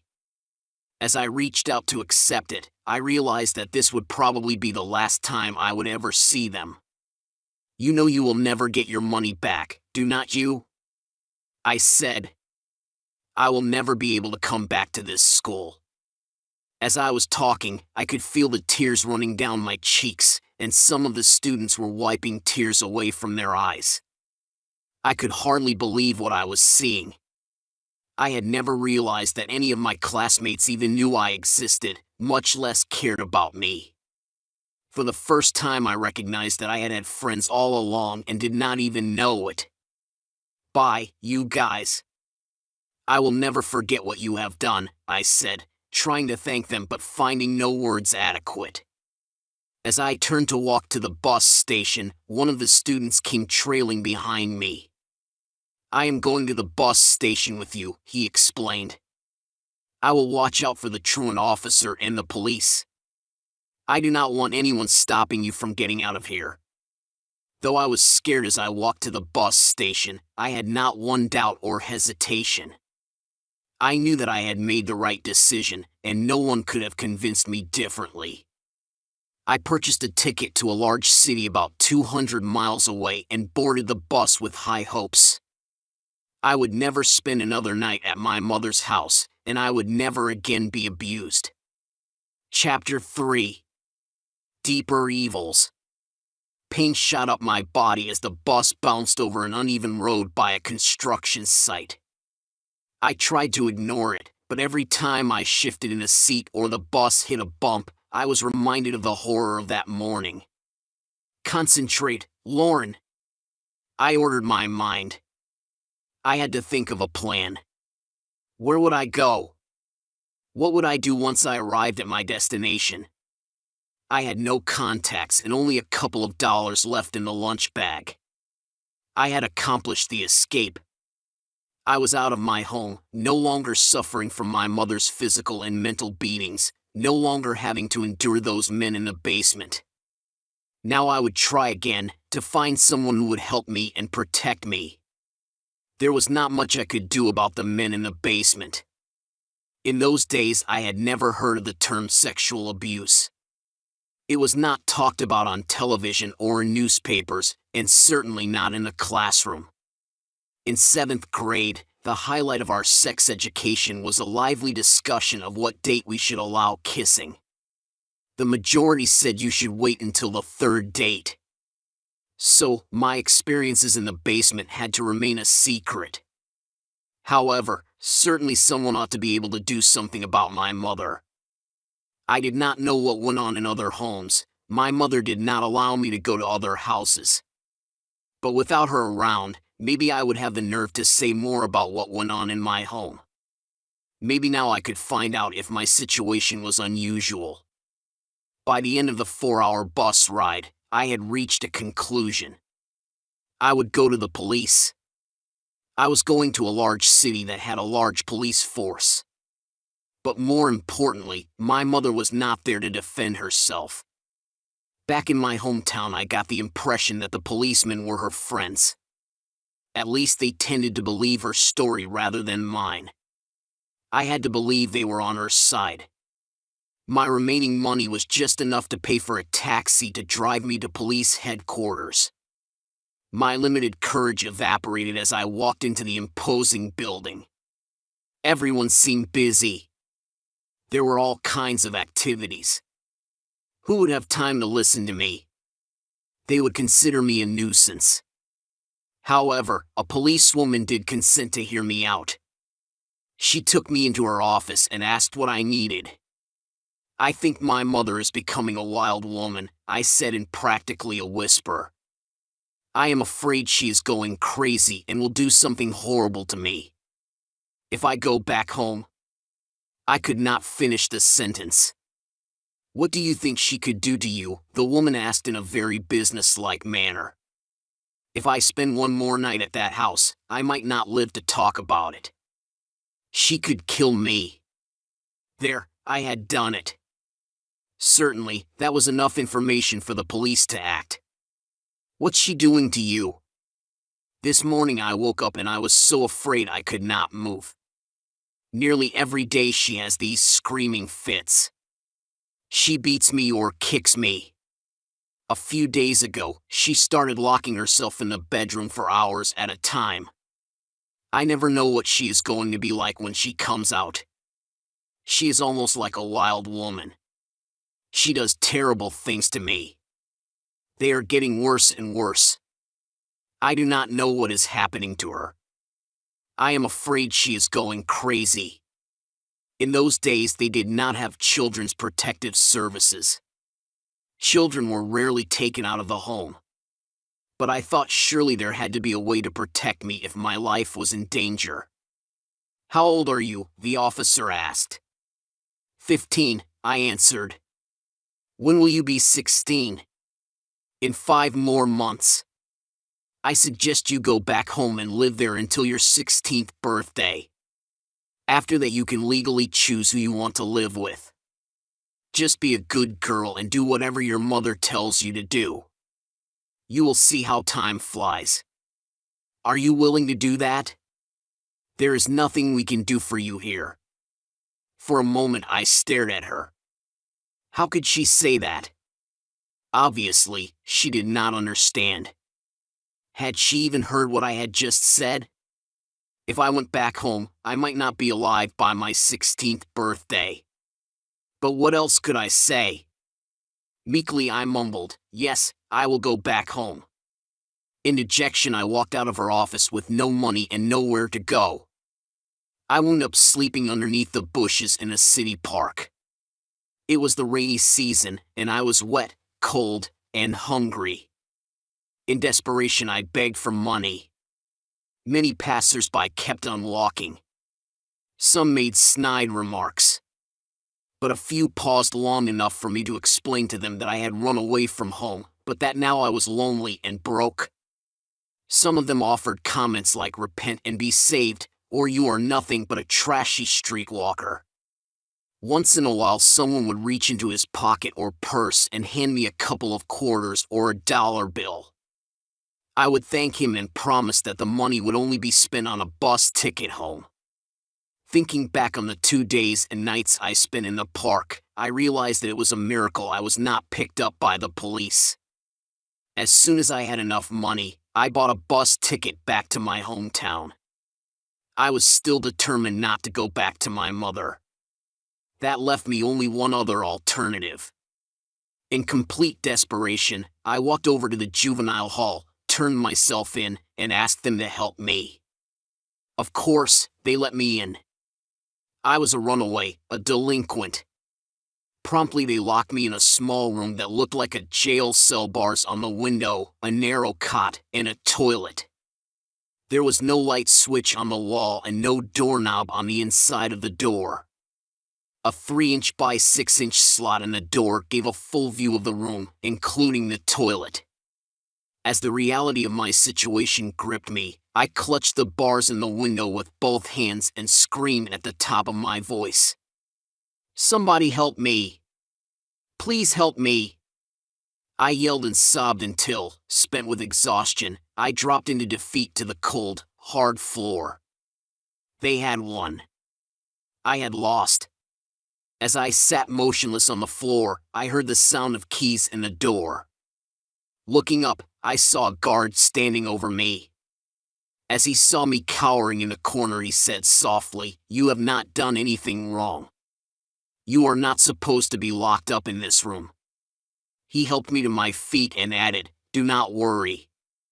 You will have a chance to tell your story in juvenile court in a couple of days. Until then, we will protect you. No one can hurt you here." That was on Friday. For 2 precious days there was no abuse, pain, or torment. I was determined that in court I would tell everything. The awful choice. On Sunday afternoon, I was told I had a visitor. It was my father. I had not seen him in 11 years, when he had moved to another state to get as far away from my mother as possible. It did not take me long to figure out why he had come back for me. Obviously, my mother had been told that I was to appear in court the following Monday. No way was she about to let me tell my story to people who just might believe me. So, she had called my father, the only person to whom the juvenile authorities would release me in lieu of my testifying in court. Quickly, I had to recover from my shock and evaluate my options. I did not have to go with my father. I could stay and testify. I felt torn between the two possibilities. If I agreed to go with this stranger, my father, at least I would not have to go back to that house and live with that woman. If I chose instead to stay and tell my story, I had no assurance that I would be believed. I might still be sent back home. All of a sudden, horror struck me like a ton of bricks. Oh, dear God, I prayed, after all I have gone through, they would not dare to send me back home, would they? That possibility was unbearable. There was no way I would survive at home after telling my story. And so, with an odd mixture of emotions, I reluctantly decided to go with my father. I was not at all certain that I was making the right choice, and I was filled with a nameless fear that I could not shake. But I figured that anyone and anywhere had to be better than what I had run away from. On the long plane trip across the country, I sat next to this stranger, my father, daring to whisper under my breath, "Maybe I have found someone who will love me. Maybe I am safe. Dear God, please make it so." Still, I could not rid myself of those lingering fears while I dared to entertain a few dreams of a happy future. My father was a gentle, soft-spoken man. Much of the time he was away from home because of his work. When he was home, he was usually tired and spent much of his time in his room resting. He never yelled or did wild, unpredictable things. He was also very lonely and seemed to welcome my presence. I did all the things the woman of the house was supposed to do: housework, washing, ironing, and cooking. I did not mind, because he was fairly easy to please in direct contrast to my mother, who was absolutely impossible to please. At first, I heaved a sigh of relief, thinking, I can get used to this really easily. But at the same time, that nameless fear gnawed away in my mind. Though I was not in the midst of continual wars with my mother, I felt that an unexplainable and impending doom was soon to surface. That doom turned out to be my mother. I never have been able to figure out the hold that my mother had on my father. Was she blackmailing him for something he had done in the past? Had she set him up, and had he innocently fallen in the trap? Did he have such a blind love for her that he would do anything, absolutely anything, she wanted him to do? Or did he simply not have the guts to stand up to her even when he knew she was in the wrong? Whatever the reasons, it soon became evident that my father was under a great deal of pressure. My mother phoned him every day, sometimes several times. From what I could tell, he seemed to be weakening under my mother's incessant verbal attacks. He never told me what the conversations were about, but after he would hang up the phone, he would look distraught. Sometimes he would go into his bedroom and slam the door behind him for a rare show of emotion. From the references to me, I could tell that I was the center of their discussions, but for what purpose I could not tell. The phone call. It came to a head one evening as I overheard him on the phone. "I do not want this to go on," my father said emphatically. "She has been through enough. You have already made her into a robot. What more do you want from her?" I could hardly believe what I was hearing. Is my father really sticking up for me? I thought to myself. It was too good to be true. Of course, I could hear nothing of what my mother said, and I heard only part of my father's responses. But the more I heard, the more the fear and uneasiness increased. Somehow, she was wearing him down. She was determined to run my life. She would not surrender whatever financial returns I had provided her. "All right, I will let her go with them when they come for her," my father finally said, "but I do not want to be connected to it out here. I do not want to be that involved now that she is here." Repeatedly running his hand through his hair in exasperation, he stated emphatically, "I do not agree with it. It is against everything I believe. Besides, I cannot afford for anyone to find out. It would ruin me. Just keep me out of it." There was a long pause of several minutes. Whatever my mother said, it worked. "You know I have wanted this to end," my father finally responded, his voice ringing with a futile sound of resignation. "I have never agreed with the way you have handled her.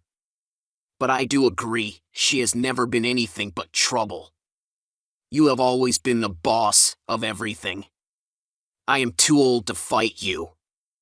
Whatever you say, whatever you say."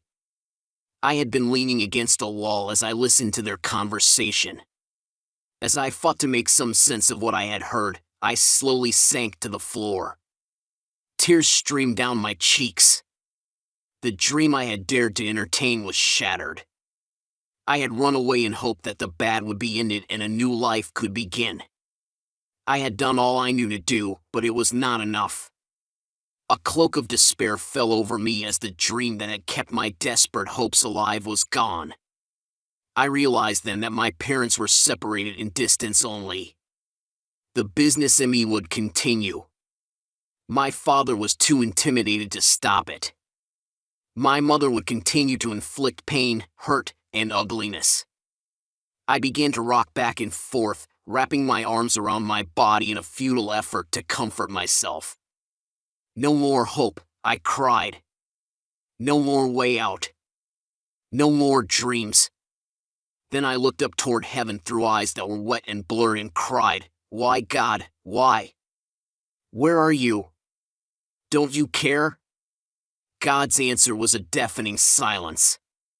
Not only had my dream of finding a way out been shattered, not only had my dream of being loved been crushed, but now I felt that even God, whom I had clung to through all those agonizing years, had turned his back on me. If God did not want me, who did? That was the worst hurt of all. The same world, only worse. Either my father would be gone, or he would stay in his den when they came to pick me up. They were the men who worked for the pornographer, a man named Tony. I had learned since childhood that they were to be obeyed. And even though I was now in my late teens, my fear of them was just as devastating and unshakable. And so, it was on occasional weekends that I was taken to the pornographer's studio. The first time they injected me with some kind of drug that left me in a relaxed, dazed state. After that first session, I knew what to expect before every picture session and injection that put me into a stupor, leaving me in a state where I did not care what happened. It was not long before Tony gave me pills to take on a regular basis, even at home. He said that they were to counteract the effect of the injections, so I would not become addicted. I was only too willing to take them, for I certainly did not want to become a drug addict. Only later did I begin to realize that Tony had tricked me. By then it was too late, I was hooked. Most of the work for the porn magazines, films, and in recent years videos was done at this studio. From the outside, the building looked impressive. I was always blindfolded for the last 15 minutes of the ride, so I never knew exactly where it was located. However, it appeared to be in a very ritzy business district, surrounded by other high-class offices and stores. The entryway and front office were elegantly decorated. No opulent extravagance was spared in giving this business the look of professionalism. However, the front office was only a facade. Behind that was where the real world began for me and for countless nameless and faceless others who had come looking for fame and fortune. Little did they know that when they signed on the dotted line, they were signing themselves into the same world as mine hell. If you ask the man on the street what pornography is, he will more than likely mention Playboy magazine. He has in mind a beautiful woman who has spent a few hours in the lap of luxury while doing a centerfold. For that 1 or 2 days of work, she may have received a fur coat and several $1,000s. That is just window dressing, the tip of the iceberg. The real world of pornography is a vast multi-billion-dollar industry that is destroying thousands of lives. The Playboy centerfold is tame compared to the filthy perversion that I was forced to endure. I was not there to make a sexy centerfold. I did not receive any fur coats, fake or otherwise. I did not ride in a limousine. I did not receive $30,000 for a day's work. I was not paraded on the arm of a handsome, sexy guy. I was used in the most depraved and lewd ways that man could devise. Nothing was too immoral, too shameless, too perverse. The obscenest picture imaginable will touch just a part of the lewdness in which I was forced to be photographed. Two worlds collide. Once again, there were two people. One was the girl who went to college and was seemingly the average girl who lived next door. The other lived in a world that most people do not even want to imagine might exist. I had learned well how to live in two worlds as a child. But now, for the first time in my life, the emotional scars were beginning to seep through the veneer I had learned so well to hide behind. Whereas school had long been my safe place, college life was another story. In college, the emotional traumas of my other world began to seriously affect my ability to concentrate. The drugs I was on and the horror of the occasional weekends in the pornography studio made it hard to pretend that I was a normal person. I kept to myself, unable to make close friends. I never allowed any boys to get close enough to even ask me for a date. My grades began to drift downward from mostly A's to mostly B's and even a few C's. I can see now that I was trying to cry out for help. Unfortunately, the cries were too subtle for others to hear. I cried out by refusing to study for classes I thought were stupid. In world geography, I did not care what the rainfalls in South American jungles were, or what kinds of currents controlled the oceans of the world. So, I quit attending the class. Since it was too late to legally drop the course, I received a failing grade. In comparative governments, I did not care how the French government differed from the government of the Soviet Union. So, I did not show up for the tests. Even in the classes I thought were worthwhile or interesting, I could not concentrate. But in college, no one cared if I struggled. No one cared if I dropped out. No one ever inquired to try and learn if there was something wrong. In fact, I could vanish from campus for 1 or more terms and return again, without anyone except a clerk in the registration office noticing. Church was the other place where I cried out for help. But again, the cries were not specific enough for others to identify the world behind my pain. I am certainly not faulting the church people. Who could possibly have guessed what my tears were really about unless I had spelled them out in specific detail? That I was never able to do. That I never dared to do. I remembered my Sunday school teacher and the pastor, and I could not bear the possibility of being misunderstood again. However, the church remained a retreat where I could cry my heart out to God. Many a Sunday, when I was not taken to the studio, I would go forward to the altar and plead with God for His forgiveness. I felt so guilty and so dirty that I could not accept the possibility that God might love me. The sermons meant nothing to me. I never remembered any of the messages. They never touched the hell I was living in. All I could grasp was the concept of God as Father. And often was the time when I cried out to Him to put His arms around me and hold me. It was the simplest of faiths, but it kept me going. A few faithful worshippers would see me crying and pray with me as a soul who obviously was hurting very badly. As the burden of being forced to live two lives in two worlds became harder and harder, I did find some strength in the prayers of those precious God-sent prayer warriors. But it was impossible for me to open those closed doors I had lived behind for so long. I simply could not find the keys that would unlock those secrets. Today, my friends whom I have now talked about my life understand that, but some still ask, why didn't you try to run again, now that you were of age? The answer to that question is easy for me to understand, yet difficult to explain. From as early an age as I can remember, I was made to believe that I was nothing, that I was not worthy of being loved. My mother, and later Tony, the pornographic photographer, and others so degraded and terrified me that they were able to control me. Then there were the pornographic pictures of me with animals, with other women, and with children. Most victims of sexual abuse, and especially prolonged abuse, end up feeling that they are guilty. I certainly felt that way. It did not matter that as a child I was forced into these activities. It did not matter that very mean people I controlled every day of my life. It did not matter that I was often beaten into submission. In my own mind I was guilty. In addition, there was the control through drugs. The injections made me lethargic and submissive.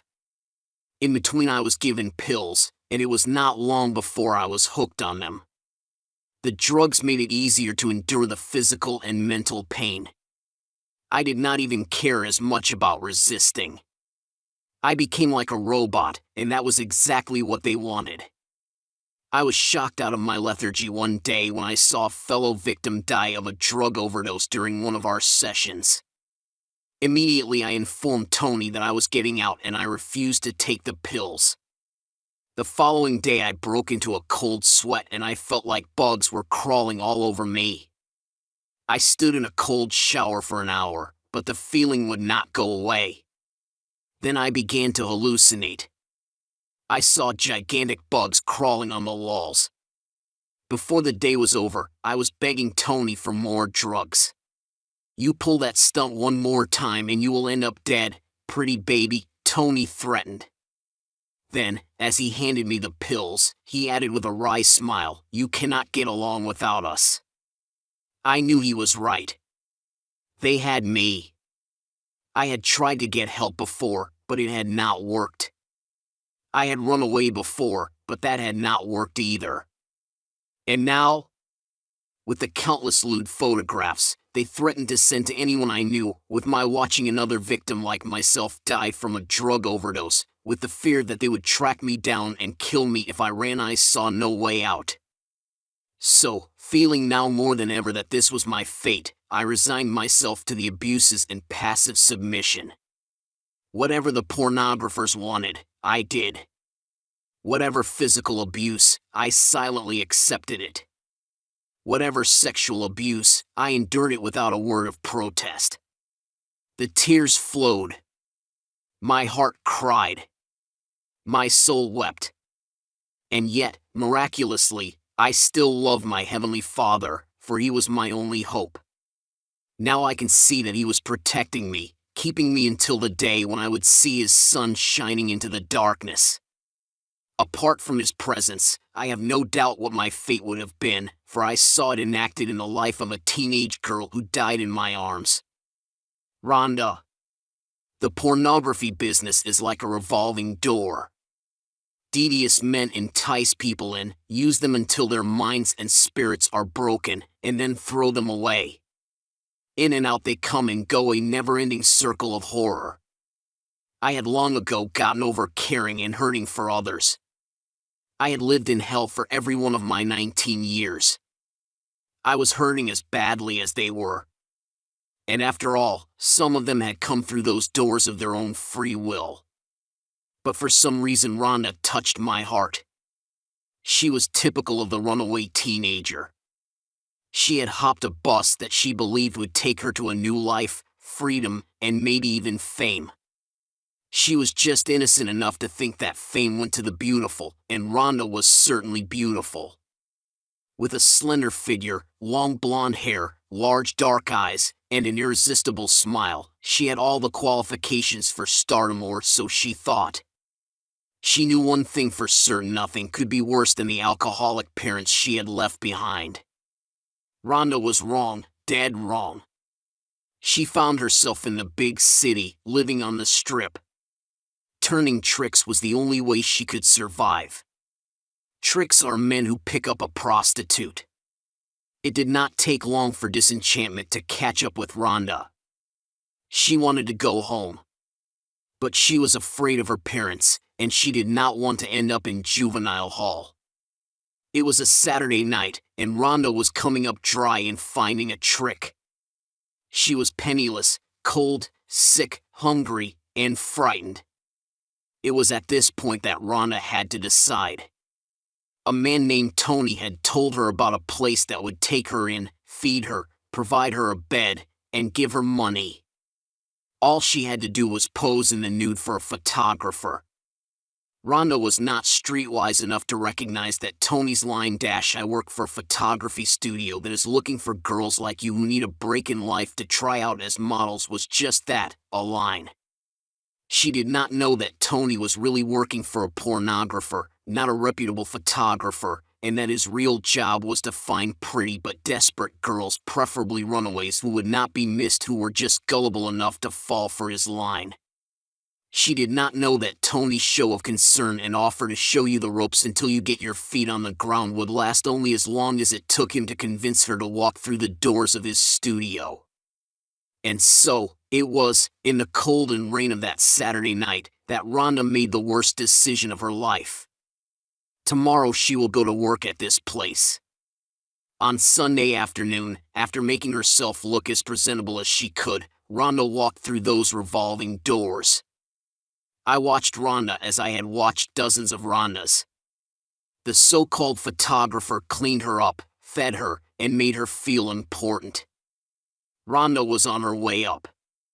But Rhonda was not told what she would have to do on her way up.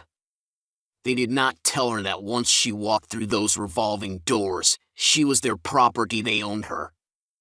They did not tell her that she would be kept on drugs to keep her in line. They did not tell her that this was hardcore pornography. They did not tell her that she would have to perform acts of sexual perversion with men, with women, with children. They did not tell her that some of these films would include sexual games of bondage where she would be tied to the bed and whipped. No, they just did not bother to tell her. Just 6 weeks later, Rhonda was on her way out of those revolving doors, but not the way she had planned. She had served her purpose well. Rhonda had been used. Rhonda had been abused. Rhonda had seen things a 15-year-old should never see. Rhonda had seen things no one should see. Rhonda had been forced to take part in activities that stripped her of every ounce of self-respect, self-worth, and most importantly, her will to live. Raped in body and mind, Rhonda was not needed any longer. How vividly I remember holding that young girl in my arms. Once beautiful, she was now emaciated, her body wasted from the abuse and drugs. Her face was gaunt and pale. That once irresistible smile was now twisted into a taut grimace of pain. Those large dark eyes had lost their sparkle. Her hair was no longer shiny, but matted and dull. I listened to her halting, almost incoherent speech as she tried to share the pain of her life with me. "Mommy. I want my mommy, ran away. Daddy beat me when he was drunk. Though he did not love me. Better I leave home. Tony said he would take care of me, love me. He lied. I am dirty. I am so dirty. Take me home, Lauren. Please." There was a long pause as she struggled to get her last words out. "Take me home."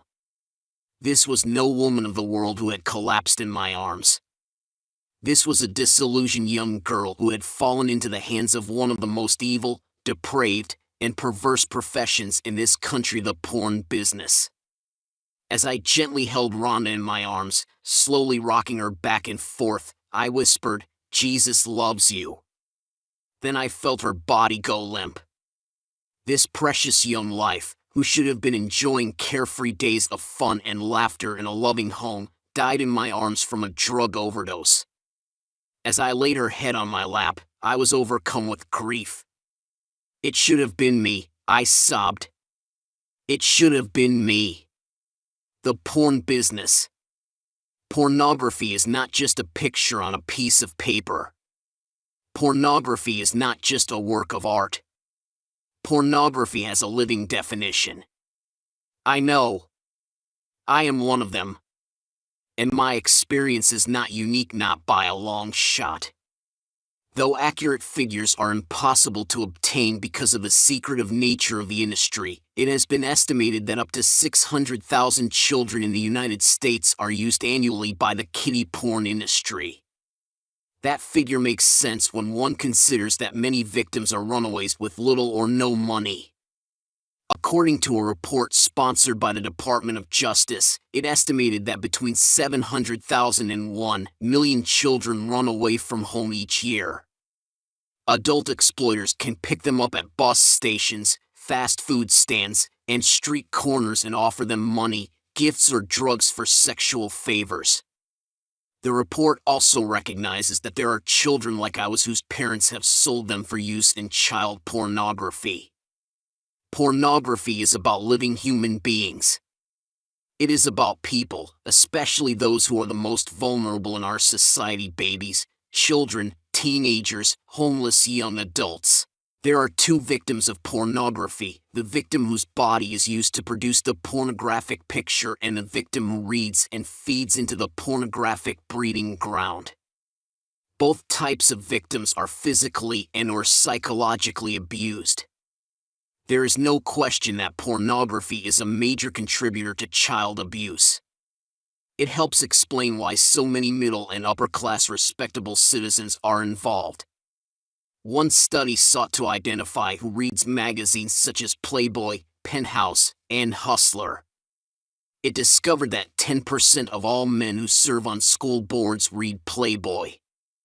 Likewise, 13% of business club members, 8% of local government officials, and 6% of church board members read the magazine.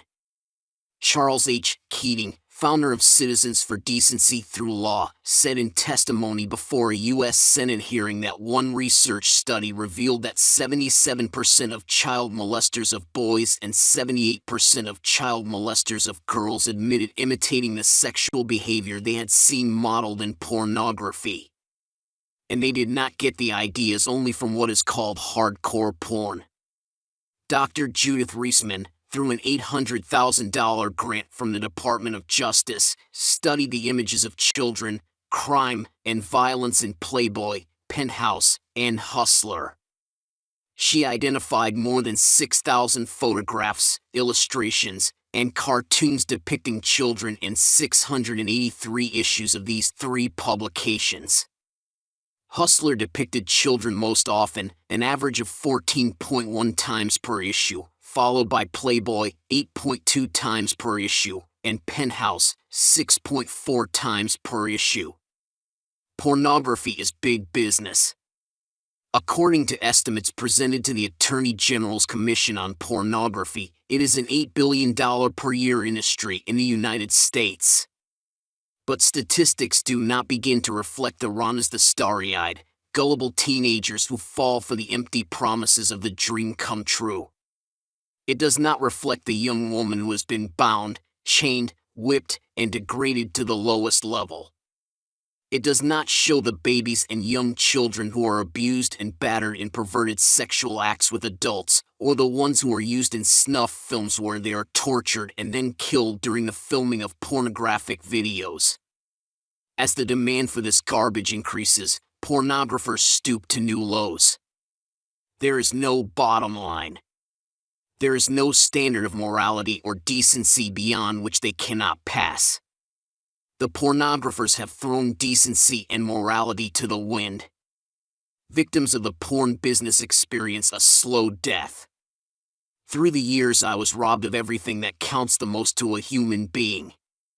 I was robbed of my identity, not just my name, but my identity as a human being, first as a little girl in my basement or in a dirty garage, and then as a teenager and young adult in a pornographer's studio, where I, and others, like Rhonda, ceased to exist as human beings. And who is behind this evil business? Who could possibly exploit so many fellow human beings solely for the purpose of making money? I was about to find out, for without realizing it, I was part of a pornographic empire. I was going to meet the man responsible for ruining my life and the lives of countless other victims.